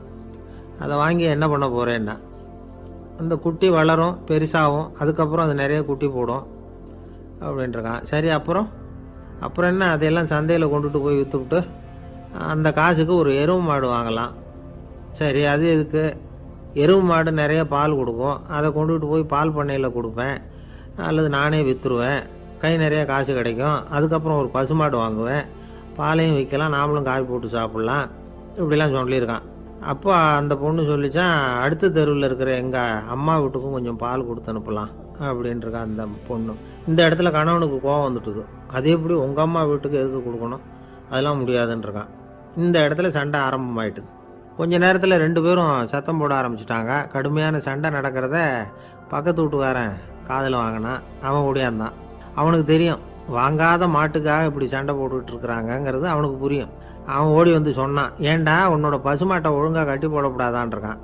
என்னடா சொல்கிறேன்னா இவன், உன் மாடு என் தோட்டத்தில் வந்து மேய்ஞ்சுட்டுது, பயிரெலாம் நாசமாயிட்டுது, 10,000 ரூபா அளவுக்கு சேதம், அதை வாங்கிட்டு போகிறதுக்கு தான் வந்தேன், குட்ரா 10,000 நானா. இவன் அரண்டு போயிட்டான். அப்புறம் சொன்னான், டே நான் இன்னும் மாடே வாங்கலையே, அதுக்குள்ளே அது வந்து எப்படிடா உன் தோட்டத்தில் மேயும், என்னடா உளர்றேன்ருக்கான். நீ தாண்டா இப்போ உளறிக்கிட்டு இருக்க, மாடே வாங்கலை, அதுக்குள்ளே எப்படிடா வந்து உன்னுடைய மனைவி அவங்க அம்மா வீட்டுக்கு பால் கொடுத்து அனுப்ப முடியும் அப்படின்னு அவன் கேட்டானா. நம்மளுக்கு இப்போ தான் புத்தி வந்துதான், அர்த்தமே இல்லாத சண்டை போட்டுக்கிட்டு இருக்கிறோம் அப்படிங்கிறத அவன் புரிஞ்சுக்கிட்டானான். இது நம்ம முன்னோர்கள் சொல்லியிருக்கிற ஒரு கதை. சண்டையில் தான் அர்த்தம் இல்லையே தவிர கதையில் அர்த்தம் உண்டு. அதாவது இல்லாத விஷயங்களுக்காக சண்டை போட்டுக்கிட்டு இல்லறத்தை வீணாக்கிக்கிட்டு இருக்கிற மனிதர்கள் இன்றைக்கு நிறைய பேர் இருக்கிறாங்க. ஒருத்தன் தன்னுடைய மனைவியை பற்றி மாமனார்கிட்ட புகார் சொன்னானா, மாமா உங்கள் பொண்ணு அர்த்தமில்லாத சண்டை போடுறா, எதுக்கு எடுத்தாலும் எடுத்தெறிஞ்சு பேசுகிறா அப்படின்ட்டுருக்கான். நீ எப்படி மாப்பிள்ளை அதை சமாளிக்கிற அப்படின்னு கேட்டிருக்காரு அவர். அவள் எடுத்தெறியறது என் மேலே படாமல் ஒதுங்கி நின்றுக்கிறேன் அப்படின்னு நானா இவன். ஒரு சிகை அலங்கார கூடம், ரொம்ப சுறுசுறுப்பாக எல்லாரும் வேலை செஞ்சுக்கிட்டு இருக்கிறாங்க. முடிவெட்டிக்க வந்திருக்கிறவங்க நிறைய பேர், எல்லாரும் வரிசையாக உட்காந்துருக்குறாங்க. அந்த சமயத்தில் திடீர்னு கதவை திறந்துக்கிட்டு ஒருத்தர் உள்ளே வர்றார். அவர் ஒரு பெரிய மனிதர். அவரும் முடிவெட்டிக்கிறதுக்காக தான் உள்ளே வந்திருக்கிறார். அவரை பார்த்த உடனே அங்கே வரிசையில் உட்காந்துருந்தவங்க எல்லாரும் எழுந்திரிச்சு அவர்கிட்ட வந்துட்டாங்க. அவரை சுற்றி நின்றுக்கிட்டாங்க. எப்படி இருக்கிறீங்க, நல்லா இருக்கீங்களா அப்படின்னு விசாரிக்க ஆரம்பிச்சிட்டாங்க. எல்லாம் முடிஞ்சதும் வந்தவர் கேட்டார், வரிசையில் கடைசியாக இருக்கிறவர் யார் அப்படின்னு கேட்டார். ஏன்னு கேட்டாங்க. நான் அதுக்கு அடுத்தபடியாக உட்காரணும், அதுக்காக தான் கேட்குறேன் அப்படின்னார். உடனே அங்கே இருந்தவங்கள்லாம் என்ன சொன்னாங்க தெரியுமா, நீங்கள் வந்து வரிசையில் காத்திருக்கக்கூடாது, நீங்கள் அரசாங்கத்தின் தலைவர், உங்களுக்கு நேரம் முக்கியம், அதனால் நீங்கள் முன்னாடி போங்க அப்படின்னு சொன்னாங்க. ஆனால் அதை அவர் கேட்கல. தோழர்களே, உங்களுடைய கருத்துக்கு ரொம்ப நன்றி, எல்லாரும் வரிசையாக தான் வரணும், அதுதான் முறை, வரிசையில் வரணுங்கிற நடைமுறையை நானும் பின்பற்ற விரும்புகிறேன், நாம் எல்லாரும் சமமானவர்கள் அப்படின்னார். இப்படி சொல்லிவிட்டு வரிசையில் கடைசியாக இருந்த ஒரு நாற்காலியில் போய் உட்காந்துக்கிட்டார். தன் சட்டை பையில் இருந்த ஒரு செய்தித்தாளை எடுத்தார், படிக்க ஆரம்பிச்சிட்டார். ஆனால் அங்கே இருந்தவங்களால இதை வந்து பார்த்துக்கிட்டு சும்மா இருக்க முடியல. ஒருத்தர் எழுந்திரிச்சு வந்தார். ஐயா, இப்போ என்னுடைய முறை வந்திருக்குது, நான் தான் போக வேண்டிய முறை, உங்களை இங்கே காத்திருக்க வைக்கிறத விட ஒரு 5 ஆண்டுகளுக்கு கூட நான் வந்து முடிவெட்டிக்காமே இருந்துட முடியும் அப்படின்னார். அவர் மறுபடியும் சொன்னார், ஐயா நீங்கள் வந்து வரிசை முறையை தாண்டி போக விருப்பப்படல, சரி, ஆனால் என்னுடைய முறையை வந்து மாற்றி கொடுக்கறதுக்கு எனக்கு வந்து முழு உரிமை இருக்குது, இதுக்கு பதிலாக உங்களுடைய கடைசி இடத்த நான் எடுத்துக்கிறேன், இதை நீங்கள் மறுக்க முடியாதுன்னார். அங்கே இருந்த மற்றவங்களும் இதை ஒரு மனசாக வற்புறுத்த ஆரம்பிச்சிட்டாங்க. அந்த பெரிய மனிதர் பார்த்தார், சரின்னு கடைசியாக ஒத்துக்கிட்டார். அவர் யார் தெரியுமா, அவர் தான் மாவீரர் லெனின். ரஷ்யாவில் கிரெம்ளின் சிகை அலங்கார கூடத்தில் தான் இது நடந்தது. எல்லாரும் இந்நாட்டு மன்னர்கள்னு வாயளவில் பேசுகிறதுல என்ன பிரயோஜனம், நாம் எல்லாரும் சமங்கிறத நடைமுறையில் கடைப்பிடிச்சி காட்டினவங்க கொஞ்சம் பேர் தான். அவங்களில் ஒருத்தர் தான் லெனின். வரிசையில் நின்று வர்றதுங்கிறது ஒரு சிறந்த பண்பு, உயர்ந்த பண்பு. இன்றைக்கி பல இடங்களில் அது நமக்கு தேவைப்படுது. ஒரு ரேஷன் கடைவாசல், கடை திறக்கிறதுக்கு முன்னாடியே எல்லோரும் வந்து வரிசையில் நின்றுட்டாங்க. கடைசியாக வந்த ஒருத்தர் க்யூவில் முன்னாடி போகிறதுக்கு முயற்சி பண்ணுறார். ஏற்கனவே நின்றுட்டு இருக்கிறவங்க அவரை முன்னாடி போகிறதுக்கு விட மாட்டேங்கிறாங்க. கடைசியாக போய் நில்லையா அப்படின்னு எல்லோரும் கத்துறாங்க. அதை அவர் காதில் வாங்கலை, முண்டி அடிச்சுக்கிட்டு முன்னாடி போகிறதுக்கே முயற்சி பண்ணிகிட்டு இருக்கிறார். எல்லோரும் சேர்ந்து அவரை வலுக்கட்டாயமாக இழுத்து கொண்டாந்து பின்னாடி கொண்டு போய் நிறுத்திவிட்டாங்க. நிறுத்திவிட்டு சொன்னாங்க, அதை பாருப்பா, நாங்கள் இருக்கிற வரைக்கும் நீங்கள் முன்னாடி போய் எதையும் வாங்க முடியாது, தெரிஞ்சுக்கோ அப்படின்னாங்க. இப்போ அந்த ஆள் சொன்னாராம், நான் இங்கே பின்னாடி நிற்கிற வரைக்கும் நீங்களும் எதுவும் வாங்க முடியாது அப்படின்னாராம். ஏன்னு கேட்டிருக்கிறாங்க. நான் தான் அந்த கடையை திறக்க வேண்டிய ஆள் அப்படின்னா. ஒரு சராசரி மனிதனுடைய இயல்பு என்ன? இன்பம் வந்தால் துள்ளி குதிப்பான், துன்பம் வந்தால் சோர்ந்து போய் ஒரு மூலையில் உட்காந்துருவான். இவன் தான் சராசரி மனிதன். ஆனால் ஒருத்தன் இன்பம் வந்தால் அதுக்காக மகிழ்ச்சி அடையிறதில்ல, துன்பம் வந்தால் அதுக்காக சோர்ந்து போகிறதில்ல அப்படின்னு வச்சுக்கோங்க. அப்படி இருந்தால் அவன் சாதாரண ஆள் கிடையாது. ஒரு ஊரில் ஒரு ஞானி இருந்தார். அவரை தேடிட்டு ஒரு பெரியவர் வந்தார். ஐயா, ஞானத்தில் சிறந்த ஞானம் எது அப்படின்னு கேட்டாராம். இதுக்கு அந்த ஞானி என்ன பதில் சொன்னார் தெரியுமா? இன்பத்தினால மகிழ்ச்சி அடையாமலும் துன்பத்தினால சோர்வு அடையாமலும் இருக்கிறது தான் அந்த ஞானம், பெரிய ஞானம் அப்படின்னாராம். சரி சுவாமி, அப்படிப்பட்ட ஞானம் உங்களுக்கு எப்படி வந்ததுன்னு கேட்டிருக்காரு இவர். அதை நான் ஒரு கழுதைகிட்ட இருந்து கற்றுக்கிட்டேன் அப்படின்னாராம் அவர். இவருக்கு ஒன்றும் புரியல, ஒரு மாதிரியாக முழிச்சிருக்கிறார். இதை அவர் புரிஞ்சுக்கிட்டார். நீங்கள் நாளைக்கு காலையில் நம்முடைய ஆசிரமத்துக்கு வாங்க, புரிய வைக்கிறேன்னாராம். சரின்னு அவர் போயிட்டார். மறுநாள் காலையில் ஆசிரமத்துக்கு வந்து சேர்ந்தார். ஞானி அவரை கூப்பிட்டு உட்கார வச்சார். வாங்க, வந்து இப்படி உட்காருங்க, கொஞ்சம் நேரத்தில் இந்த வழியாக ஒரு கழுதை போகும், அதை கவனித்து பாருங்கன்னாராம். இவருக்கு இன்னமும் ஒன்றும் புரியாமல் போச்சு, ஒரே குழப்பம். இருந்தாலும் அந்த ஞானி சொன்னது மாதிரியே உட்காந்துருக்கிறார். கொஞ்ச நேரத்தில் அந்த வழியாக ஒரு கழுதை போச்சு. அது முதுக நிறைய அழுக்கு மூட்டைகள், அதை சுமந்துக்கிட்டு போகுது. ஒரு செலவு தொழிலாளி அதை ஓட்டிகிட்டு போகிறார். கொஞ்சம் தூரத்தில் ஒரு ஆறு இருக்குது. அங்கே போய் துணியெல்லாம் சுத்தப்படுத்திக்கிட்டு சாயந்தரமாக திரும்பி இந்த வழியாகவே வருவாங்க. ஞானி சொன்னது மாதிரியே இந்த பெரியவர் அழுக்கு மூட்டையை சுமந்துக்கிட்டு போகிற அந்த கழுதையை கவனித்தார். கழுதை போயிட்டுது. அதுக்கப்புறம் ஞானியை திரும்பி பார்த்தார்.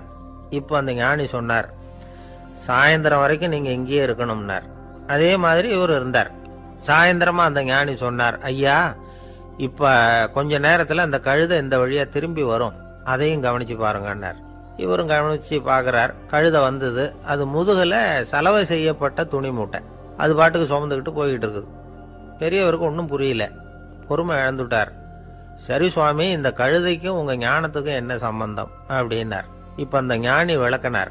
ஐயா, இந்த கழுதை இதே மாதிரி தினமும் காலையில் அழுக்கு மூட்டைகளை சுமந்துக்கிட்டு ஆற்றுக்கு போகுது, மாலையில் வெண்மையான சுத்தமான துணிகளை சுமந்துக்கிட்டு திரும்பி ஊருக்கு போகுது.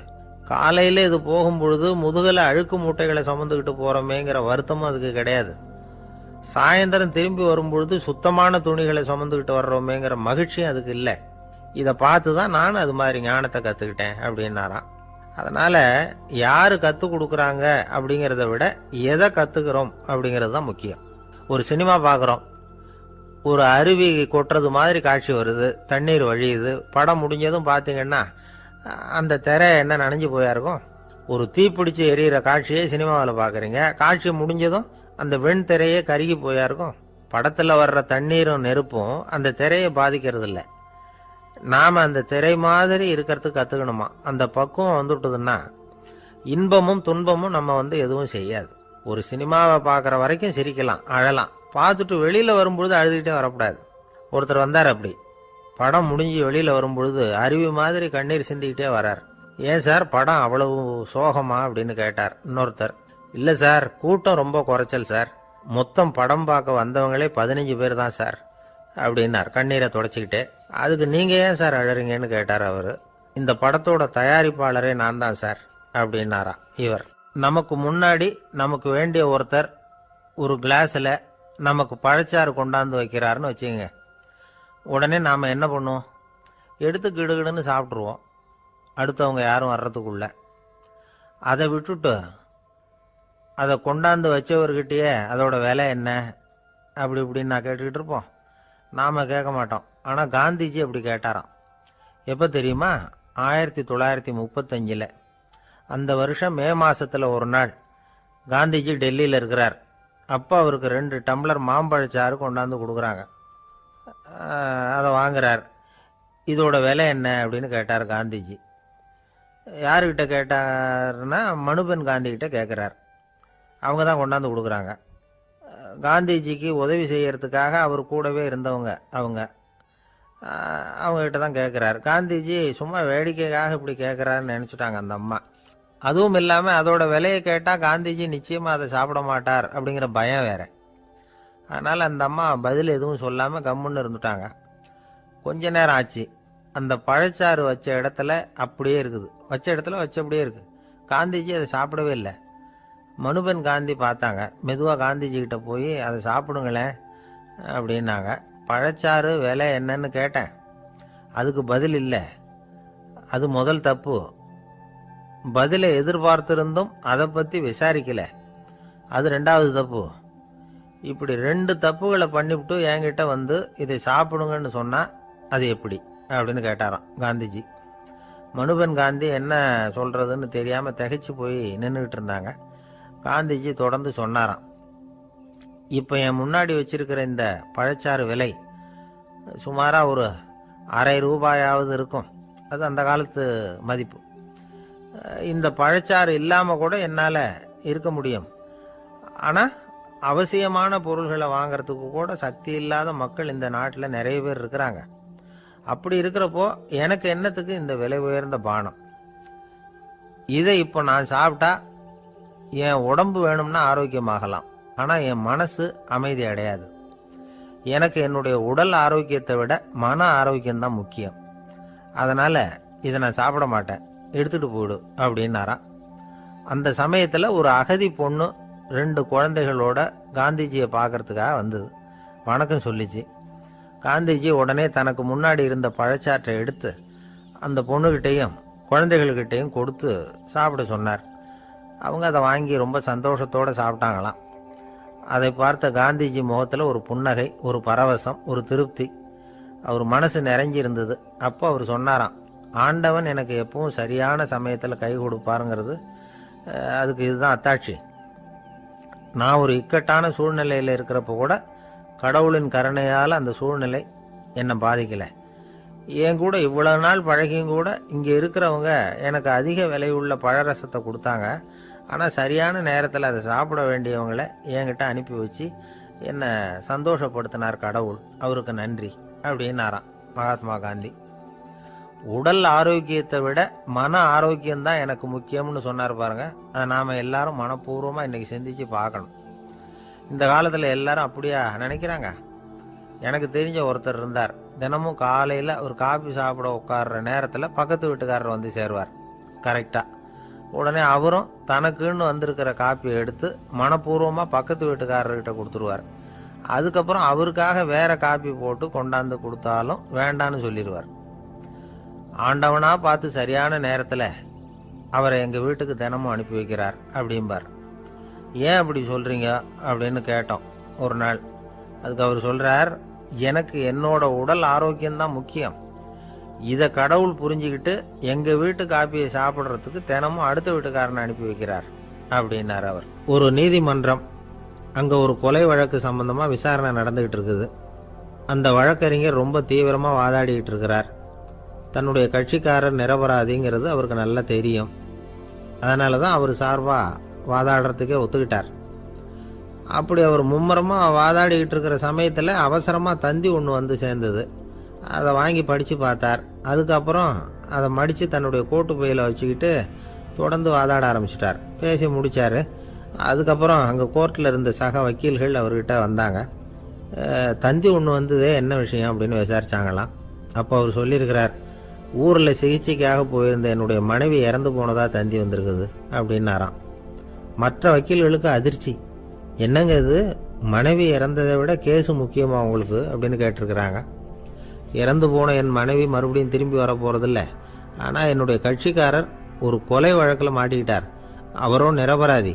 அவர் உசுரை நான் காப்பாற்ற வேணாமா? இதுதான் என்னுடைய கடமை அப்படின்னாராம். இப்படி இவர் சொன்னதும் எல்லாரும் அப்படியே திகைச்சு போய் நின்றுட்டாங்களாம். சரி, கடமைக்கு முக்கியத்துவம் கொடுத்த அந்த வழக்கறிஞர் யார் தெரியுமா? அவர் தான் இரும்பு மனிதர் சர்தார் வல்லபாய் பட்டேல். குஜராத் மாநிலத்தில் 1875 அக்டோபர் 31 அன்றைக்கு ஜாவேரி பாய் அப்படிங்கிறவருக்கு 4வது பிள்ளையா அவர் பிறந்தாராம். இந்த ஜாவேரி பாய் யார் தெரியுமா? ஜான்சி ராணி லட்சுமி பாய் போர் படையில் ஒரு வீரராக பணிபுரிஞ்சவர். இளம் வயசில் வல்லபாய் பட்டேல் ரொம்ப சிரமப்பட்டு படிச்சிருக்கார். விடாமுயற்சி வெற்றியை கொடுத்தது. கல்லூரியிலையும் காலடி வச்சார். அதுக்கப்புறம் வக்கீல் பட்டத்தையும் வாங்கினார். பிரிட்டிஷ் ஆட்சி நடந்துக்கிட்டு இருந்த சமயம் குஜராத்தை சேர்ந்த பர்டோலி தாலுக்காவில் விவசாயிகள் மேலே அரசாங்கம் திடீர்னு நில வரியை வசதி விட்டு தான். ஏழை விவசாயிகள் ரொம்ப கஷ்டப்பட்டிருக்காங்க. அரசாங்கம் வரி செலுத்தாத விவசாயிகளின் நிலங்களை எல்லாம் ஜப்தி செஞ்சுதான். அரசாங்கத்தை எதிர்க்கிறவங்களையெல்லாம் கைது பண்ணி சிறையில் அடைச்சுட்டாங்களாம். சில பேர் வீடு வாசல் ஆடு மாட்டையெல்லாம் விற்று கூட வரி கட்ட வேண்டிய நிலைமைக்கு ஆளாயிட்டாங்க. வழக்கறிஞர் வல்லபாய் படேல் நில வரியை உடனே ரத்து பண்ணணும் அப்படின்னு பம்பாய் கவர்னருக்கு ஒரு கடிதம் எழுதினார். எந்த பலனும் இல்லை. உடனே எல்லா விவசாயிகளையும் அணி திரட்டினார். அதுக்கு தானே தலைமை தாங்கினார். சத்தியாகிரகம் நடத்தினார். அந்த பகுதியில் எந்த வேலையும் நடக்கலை. வேறு வழி இல்லை. ஆட்சியாளர்கள் உடனே வரியை ரத்து பண்ணாங்க. சிறையில் இருந்தவங்களெல்லாம் வெளில விட்டாங்க. 1928 ஆகஸ்ட் 6 சர்க்காருக்கும் விவசாயிகளுக்கும் இடையில் ஒரு உடன்பாடு ஏற்பட்டது. அதுக்கப்புறம் தான் நிலைமை சரியாக போச்சான். வல்லபாய் படேலின் பொது சேவையை பாராட்டின பொதுமக்கள் அவருக்கு சர்தார் அப்படிங்கிற பட்டத்தை கொடுத்தாங்களாம். சர்தார்னா தலைவர் அல்லது தளபதின்னு அர்த்தம். இரும்பு மனிதர்னு இவருக்கு பேர். இருந்தாலும் நகைச்சுவை உணர்வும் இவருக்கு நிறைய உண்டு. ஒரு தடவை ஒரு பத்திரிகை நிருபர் வந்திருக்கார். சர்தார் பட்டேல்கிட்ட அவருக்கு பிடிச்ச பண்பாடு கலாச்சாரம் எது அப்படின்னு கேட்கணும்னு ஆசை. அதனால் அவரை பார்த்து கேட்டாராம், ஏங்க உங்களுக்கு பிடிச்ச கல்ச்சர் எது அப்படின்னு கேட்டிருக்கார். இதுக்கு சர்தார் பட்டேல் சொன்ன பதில் என்ன தெரியுமா? எனக்கு பிடிச்ச கல்ச்சர் அக்ரிகல்ச்சர் அப்படின்னாராம். ஒருத்தர் குதிரை ரேஸுக்கு போனார். பணம் கட்டினார், தோற்று போயிட்டார். மறுபடியும் போனார், பணம் கட்டினார், தோற்று போனார். அடுத்த தடவையும் பணம் கட்ட போனப்போ அவரை தடுத்து கேட்டோம், ஏன் சார் ஏற்கனவே விட்டது போதாதா, இன்னமும் இருக்கிறத விடணுமா அப்படின்னு கேட்டோம். விட்டதையெல்லாம் மொத்தமாக எடுக்க வேணாமா சார், அதுக்காக தான் தொடர்ந்து பணம் கட்டுறேன்னார் அவர். இவரை திருத்துறது ரொம்ப கஷ்டம். இது ஒரு மனநோய். மனநோய்களில் பல வகை உண்டு. மனநோய்கள் பிரிவு அட்டவணையில் சூதாட்டம்ங்கிறது அவதியுறும் நோய் அப்படிங்கிற தலைப்பில் வருது. சூதாட்டம் 2 வகைப்படும்னு சொல்கிறாங்க உளவியல் நிபுணர்கள். ஒரு வகை எப்படின்னா, நண்பர்களோடு சேர்ந்துக்கிட்டு மகிழ்ச்சியும் கிளர்ச்சியும் அடையிறதுக்காக ஈடுபடுறது. பிரச்சனைகளை தீர்க்கறதுல ஒரு ஆர்வம்.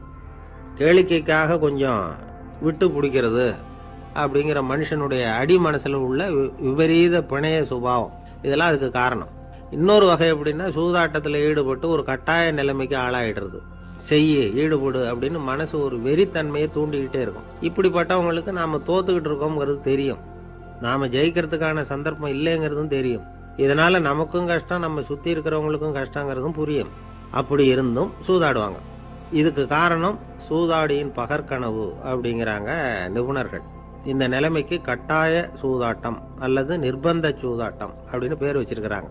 இப்படிப்பட்ட ஆசாமி இருக்கிறது பூரா விட்டுருவான், கடன் வாங்குவான், திருடுவான். இருந்தாலும் என்னைக்காவது ஒரு நாள் ஜெயிச்சிருவேன் அப்படின்னு சொல்லிக்கிட்டே இருப்பான். விட்டதை எடுத்துருவேங்கிற ஒரு நம்பிக்கை சுடர் அவனுக்குள்ளே எரிஞ்சுக்கிட்டே இருக்கும். இவனை மனநோயாளி அப்படின்னு சொல்லிட முடியாதான்.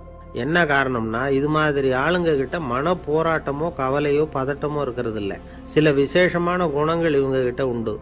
எதிர்ப்பு உணர்ச்சி, சிறுபிள்ளைத்தனம், சட்ட திட்டங்களையும் சம்பிரதாயங்களையும் உட தெரியாத மனப்போக்கு, பொறுப்பில்லாத தன்மை, நெறிதவறி நடக்கிறது எல்லாம் இவங்ககிட்ட உண்டு. ஆனால் வெளிப்பார்வைக்கு ரொம்ப சிநேகமாக இருப்பாங்க, அன்பாக இருப்பாங்க. அப்படி இருக்கிறதாக காட்டிக்குவாங்க. ஆதாயம், சுயலாபம் இதெல்லாம் கருதி தான் பழகுவாங்க. இவங்க கேட்குறப்ப நாம் பணம் கொடுக்கலன்னு வச்சுக்கோங்க, நம்மளை கை விட்டுருவாங்க. நம்ம மேலே அபாண்டமாக பழி சுமத்துறது கூட தயங்க மாட்டாங்க. தங்களுடைய சூதாட்ட நடவடிக்கைகளுக்கு சாதகமான காரணங்களை சொல்லிகிட்டு இருப்பாங்க. நீ வேணும்னா பாரு, ஒரே நாளில் நான் இழந்ததையெல்லாம் மீட்டு லட்சாதிபதி ஆறேன்னா இல்லையா பாரு அப்படிம்பாங்க. தோற்று போகிறத ஒரு படிப்பினையாக இவங்க எடுத்துக்கிறதே இல்லை. தோற்று போகிறதுலேயே இவங்களுக்கு ஒரு அலாதியான சுகம். தனக்குத்தானே துன்பத்தை வரவழைச்சிக்கிட்டு இன்பம் அடையிறதுக்கு தன்வதை சுகம் அப்படின்னு பேர். இவங்கெல்லாம் அந்த ரகம். சில பேர் எப்படி தெரியுமா, மந்திர எண்ணங்களை வரவழைச்சிக்கிறது, சூதாடுறதுக்காக ஆஃபீஸில் கையாடல் பண்ணுறது, அடுத்தவங்க கிட்ட இருந்து திருடுறது. இந்த மந்திர எண்ணம் தீவிரமாச்சுன்னா ஒரு மாதிரியாக பேச ஆரம்பிச்சிருவாங்க. தோல்வி தான் சார் வெற்றிக்கு முதல் படியும்பாங்க. தன்னால் பகடக்காய்களையும் குதிரை ஓட்டிகளையும், அதாவது இந்த ஜாக்கிகள், அதெல்லாம் கட்டுப்படுத்த முடியுங்கிற பித்து நிலைக்கு இவங்கெல்லாம் தள்ளப்பட்டுருவாங்க. சில சூதாடிகள் ஆராய்ச்சி பார்த்ததில் என்ன தெரிய வந்தது தெரியுமா, அவங்கெல்லாம் குழந்தை பருவத்தில் அன்புக்காக ஏங்கினவங்களாம், புறக்கணிக்கப்பட்டவங்களாம், உதவிகளை பெற முடியாதவங்க, இப்படிலாம் இருந்திருக்கிறாங்க. இவங்க வளர வளர மற்றவங்க சௌகரியம் பற்றி அக்கறை இல்லாதவங்களா ஆயிடுறாங்க. அதிர்ஷ்ட தேவதை தன்னோட இருக்கிறாங்க அப்படிங்கிற அசையாத நம்பிக்கை இவங்களுக்கு. இவங்களை திருத்துறது ரொம்ப கஷ்டம். அதனால் பந்தயம், சூதாட்டம் இது மாதிரியான விஷயங்களை விட்டு விலகியே இருக்கிறது தான் நமக்கு நல்லது. ஒரு ஆள் சொன்னான், என்னுடைய குதிரை வேகமாக ஓடுறதுக்கு என்ன வழி அப்படின்னு கால்நடை மருத்துவர்கிட்ட யோசனை கேட்டேன். அவர் ஒரு பாட்டில் நிறைய மாத்திரைகளை கொடுத்து தினம் 2 மாத்திரை வீதமாக கொடுக்க சொன்னார். நாள் 2 மாத்திரையை கொடுத்துட்டு அது மேலே ஏறி உட்கார்றதுக்கு போனேன். அவ்வளவுதான். அதுக்குள்ளே அது அம்பு மாதிரி பாஞ்சு ஓடி போச்சு. நான் இன்னும் உட்காரவே இல்லை, அதுக்குள்ளே பாஞ்சு ஓடி போச்சு அப்படின்னா. அடடா, அப்புறம் நீங்கள் என்ன பண்ணீங்க அப்படின்னு கேட்டாங்க. என்ன பண்ணுறது, மீதி மாத்திரை பூராவே நான் முழுங்கி விட்டு அதுக்கப்புறம் துரத்தி பிடிச்சி அது மேலே ஏறி உட்காந்தேன் அப்படின்னா அவன். துஷ்டரை கண்டால் தூர விலகு, இப்படி ஒரு பழமொழி உண்டு. எதுக்காக இப்படி சொல்லி வச்சாங்க? துஷ்டன் ஏதாவது தொந்தரவு கொடுப்பான், அதனால அவனை கண்டா பயந்துக்கிட்டு ஓடி ஒளிஞ்சிக்கோ அப்படின்னா இதுக்கு அர்த்தம் அப்படி இல்லை. ஒரு துஷ்டன் கிட்ட நெருங்கி போறோம்னு வச்சுக்கோங்க, அவன் நமக்கு கெடுதலான ஆலோசனைகள் எதையும் சொல்லலாம், அல்லது அவன் தீய உணர்வுகள் உள்ளவனா இருக்கலாம், அல்லது தீய செயல்கள் செய்யக்கூடியவனா இருக்கலாம், அல்லது தீய நட்புனால அவன் ஏற்கனவே கெட்டு போனவனா கூட இருக்கலாம். இப்படிப்பட்டவனை நெருங்கி போனா அவனோட பாதிப்பு நமக்கும் வந்துடும். அதனால விலகி போ அப்படின்னு சொல்றாங்க. இதையே கொஞ்சம் விவரமா இப்ப பார்ப்போமே. இப்ப இந்த துஷ்டர்களை 4 வகையா பிரிக்கிறாங்க. இந்த 4 வகைக்கும் உதாரணம் வேணும்னா வேற எங்கேயும் போக வேண்டியதில்லை, மகாபாரதத்தை பார்த்தாவே போதும். அதுல இந்த 4 வகையான தீயோரும் வர்றாங்க. முதல் வகைக்கு உதாரணம் சகுனி. இவன் மனசுல எப்பவும் தீய எண்ணங்கள் தான் நிறைஞ்சிருக்கும். கனவுல கூட தீய ஆலோசனைகள். யாராவது ஒருத்தர் நல்லபடியா வாழ்ந்தா அதை இவனால சகிச்சிக்க முடியாது. இப்படிப்பட்டவனோட நெருங்கிய தொடர்பு துரியோதனனுக்கு கிடைச்சது. துரியோதனன் எப்படின்னா, அவன் ஏற்கனவே தீய காரியங்கள் செய்யறதுக்கு தயங்காதவன். அப்படிப்பட்டவனுக்கு தீய போதனைகள் செய்யறதுக்கு சகுனி உதவுனான். இந்த 2 பேரோட சகவாசம் இன்னொருத்தனுக்கு கிடைச்சது. அவன் யாருன்னா துச்சாதனன். அவன் தீய நடத்தை உள்ளவன். இந்த 3 பேரும் ஒன்னு சேர்ந்தா என்னத்துக்கு ஆகும்? உலகமே கெட்டு போடும்ல. இந்த 3 துஷ்டர்களோட நல்லவன் ஒருத்தன் சேர்ந்தான். அவன் தான் கர்ணன். கர்ணன் இயல்பாவே உத்தம குணம் உள்ளவன். அவன் நல்லவங்களோட சேராம இப்படிப்பட்ட கெட்டவங்க கிட்ட நட்பு வச்சுக்கிட்டான். அதனால அவனும் தீய செயல்களில் ஈடுபடுறது மாதிரி ஆயிடுது. துரியோதனனுடைய நண்பனா அவனுடைய ஆதரவுல வளர்ந்ததுனால அவனுக்கு துணையா இருக்க வேண்டி இருக்குது அப்படின்னா. நட்பு உரிமையினால உதவி புரிய வேண்டியது சரிதான், அது தப்புன்னு சொல்ல முடியாது. இருந்தாலும் தீய செயல்களுக்கு உதவி செய்யறது சரியில்லை. புத்தி பலம் புஜ பலம் எல்லாம் இருந்தா கூட தெய்வ பலம் இல்லைன்னா ஜெயிக்க முடியாது. கர்ணன் மகா வீரன். இருந்தாலும் கடைசியில் அவன் கதி என்னாச்சு? அவங்ககிட்ட எல்லா நல்ல குணங்களும் இருந்தது. இருந்தாலும் ஏன் இப்படி ஆச்சு? தீயவர்களுடைய சேர்க்கை தான் காரணம். அவங்களோட சேர்ந்ததுனால இவனையும் அப்படியே நினைக்க ஆரம்பிச்சுட்டாங்கல்ல. 4 வகை துஷ்டர்கள்ல இவனும் ஒரு வகை அப்படின்னு சொல்ல ஆரம்பிச்சிட்டாங்க. அதாவது தீய ஆலோசனைக்கு சகுனி, தீய உணர்வுகளுக்கு துரியோதனன், தீய செய்கைக்கு துச்சாதனன், தீய நட்புக்கு கர்ணன். இப்படி உதாரணமாயிட்டான். அதனாலதான் துஷ்டரை கண்டால் தூர விலகு அப்படின்னு சொன்னாங்க. அது புராண காலம். இப்பெல்லாம் நிலைமை கொஞ்சம் வேற விதமா இருக்குது. அன்னைக்கு ஒரு நாள் அப்படிதான் ஒரு காட்டு பாதையில யாரோ ஒருத்தர் அடிபட்டு கிடந்தார். யாரோ ஒரு துஷ்டன் அவனை அடிச்சு போட்டுட்டு போயிட்டான் போல இருக்கு. அந்த வழியா போன ஒருத்தர் பரிதாபப்பட்டு அவனை போய் தூக்குனார். ஆறுதல் சொன்னார். இதை பாருங்க, இந்த வழியா எப்பவும் தனியா வரக்கூடாது. ஏன்னா இங்க ஒரு ரவுடி இருந்துகிட்டு வர்றவங்க போறவங்களெல்லாம் வழிப்பறி பண்ணிட்டு இருக்கிறதா கேள்விப்பட்டிருக்கிறேன் அப்படின்னாராம். இனிமே அப்படி கேள்விப்பட மாட்டீங்க அப்படின்னு அந்த ஆளு. ஏன்னு கேட்டிருக்காரு இவர். அவன் சொல்லியிருக்கான், நான் தான் சார் அந்த ரவுடி. இந்த வழியா போனவங்க கிட்ட தகராறு பண்ணேன். அவங்க தான் என்ன இப்படி அடிச்சு போட்டு என்கிட்ட இருந்த பணத்தையெல்லாம் பிடிங்கிட்டு போட்டாங்க சார். காலம் ரொம்ப கெட்டு போச்சு அப்படின்னு நானா ரொம்ப பரிதாபமா. ஒரு அழகான கடற்கரை. சுற்றுலா பயணிகள் நிறைய பேர் அங்க போறது வழக்கம். சனி ஞாயிறு கூட்டம் அதிகமா இருக்கும். அதோட விளைவு என்னங்கிறது அடுத்த நாள் தான் தெரியும். ஆமா, அந்த கடற்கரையை சுத்தப்படுத்துற தொழிலாளிகள் திங்கட்கிழமை ரொம்ப சிரமப்படுவாங்க. சனி ஞாயிறு வந்த கூட்டம் கடற்கரை பூராவும் காலி ஐஸ்கிரீம் கப்புகளை வீசி எறிஞ்சிட்டு போயிருக்கும். ஆயிரக்கணக்கான கப்புகள் அங்கே பரவலாக கிடக்கும். அதையெல்லாம் பொறுக்கி எடுத்து சுத்தம் பண்ணி ஆகணும். இதனால திங்கட்கிழமை வேலைக்கு வர்றதுக்கு எல்லாரும் பயப்படுவாங்க. அப்படி ஒரு நிலைமை. பல பேர் அன்னைக்கு லீவ் எடுத்துட்டு போயிடுறது வழக்கம். நமக்கு எதுக்கு இன்னைக்கு தொந்தரவுன்னு. இது ஒரு பெரிய பிரச்சனையா இருந்தது. இதுக்கு என்ன பண்ணலாம் அப்படின்னு யோசனை பண்ணாங்க. ஒரு ஆலோசனை கூட்டத்துக்கு ஏற்பாடு பண்ணாங்களாம். அந்த நகர நிர்வாக அலுவலர்கள், பணியாளர்கள் எல்லாரும் அதில் கலந்துக்கிட்டாங்க. கூட்டம் ஆரம்பமாச்சு. ஆரம்பத்தில் சொன்னாங்க, இந்த பிரச்சனைக்கு ஒரு தீர்வு வேணும், என்ன பண்ணலாம், அதை முடிவு செய்யறதுக்கு தான் இந்த கூட்டம். இதில் நீங்கள் செய்ய வேண்டியது என்னென்னா, உங்களுக்கு தோன்றுகிற யோசனை எதுவாக இருந்தாலும் சொல்லுங்கள். கொஞ்சம் கூட தயக்கம் வேண்டாம். நாம் சொல்கிற யோசனை ஈடுபடுமா படாதா அப்படின்னுலாம் யோசிக்க வேணாம். எல்லாருடைய யோசனைகளையும் அப்படியே பதிவு செய்துக்கிறோம். கடைசியாக அதிலேருந்து ஒரு சிறந்த யோசனையை தேர்வு பண்ணி அதை பயன்படுத்தலாம். இந்த சந்தர்ப்பத்தில் இன்னொரு முக்கியமான வேண்டுகோள், எவ்வளவு சாதாரணமான யோசனையாக இருந்தாலும் சரி, அது சொல்லும் பொழுது அடுத்தவங்க ஏளனம் செய்யக்கூடாது. இது ஒரு பெரிய யோசனையா அப்படின்னு சொல்லி எதையும் அலட்சியப்படுத்தக்கூடாது. இதுதான் அந்த கூட்டத்தின் ஆரம்பத்தில் செய்யப்பட்ட அறிவிப்பு. உடனே அந்த கூட்டத்தில் இருந்தவங்க ஆளுக்கு ஒரு யோசனை சொல்ல ஆரம்பித்தாங்க. ஒருத்தர் எழுந்திருச்சார், இங்கே வர்ற சுற்றுலா பயணிகள்கிட்ட ஆளுக்கு $10 ஒரு டெபாசிட் மாதிரி வைப்பு பணமாக வாங்கிக்கணும். காலி ஐஸ்கிரீம் கப்பை திருப்பி கொடுத்தா அந்த பணத்தை திருப்பி கொடுத்துடலாம்.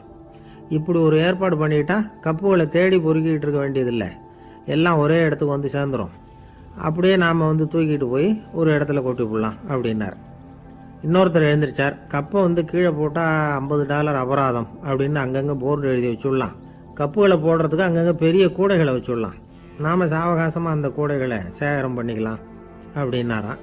இன்னொருத்தர் எழுந்திரிச்சு கொஞ்சம் கோபமாக பேசினார். கப்புகளை அவங்க வாயிலே திணிச்சுடணும், அதுகளை முன்னு சாப்பிட்டு பார்த்தா தான் தெரியும் அது எவ்வளவு கஷ்டங்கிறது அப்படின்னு ரொம்ப கடுமையாக பேசியிருக்கார். இது வேடிக்கையாக தெரிஞ்சாலும் இந்த யோசனையும் பதிவு செஞ்சுக்கிட்டாங்களாம். இப்படி பல யோசனைகள். கடைசியாக எல்லாத்தையும் படித்து பார்த்துட்டு பரிசீலனை பண்ணாங்க. அப்புறம் தான் யோசனை வந்தது. இவர் வேடிக்கையாக சொன்னது கப்புகளை அவங்கவுங்க வாயிலே திணிச்சு சாப்பிட சொல்லணும், அதுதான் தண்டனைன்னார்ல. ஏன் அப்படி சாப்பிட்றது மாதிரியே கப்புகளை தயார் பண்ணா என்ன அப்படின்னு சிந்திக்க ஆரம்பித்தாங்களாம். ஆகா, அதுதான் சரின்னு ஒரு முடிவுக்கு வந்தாங்க. அதுலேருந்து உருவானது தான் இந்த வேஃபர் கப்ஸ். ஐஸ்கிரீமை சாப்பிட்டு முடிச்சதும் கப்பையும் சாப்பிட்டுடலாம். கோன் ஐஸ்கிரீம் சாப்பிட்றோம்ல, அதுதான். அமெரிக்காவில் மியாமி கடற்கரையில் ரொம்ப காலமாக இருந்துக்கிட்டு வந்த குப்பை பிரச்சனைக்கு இப்படி தான் ஒரு தீர்வு வந்து தான். இதுலேருந்து நாம் புரிஞ்சிக்க வேண்டியது என்னென்னா, நாம் அன்றாட எத்தனையோ பிரச்சனை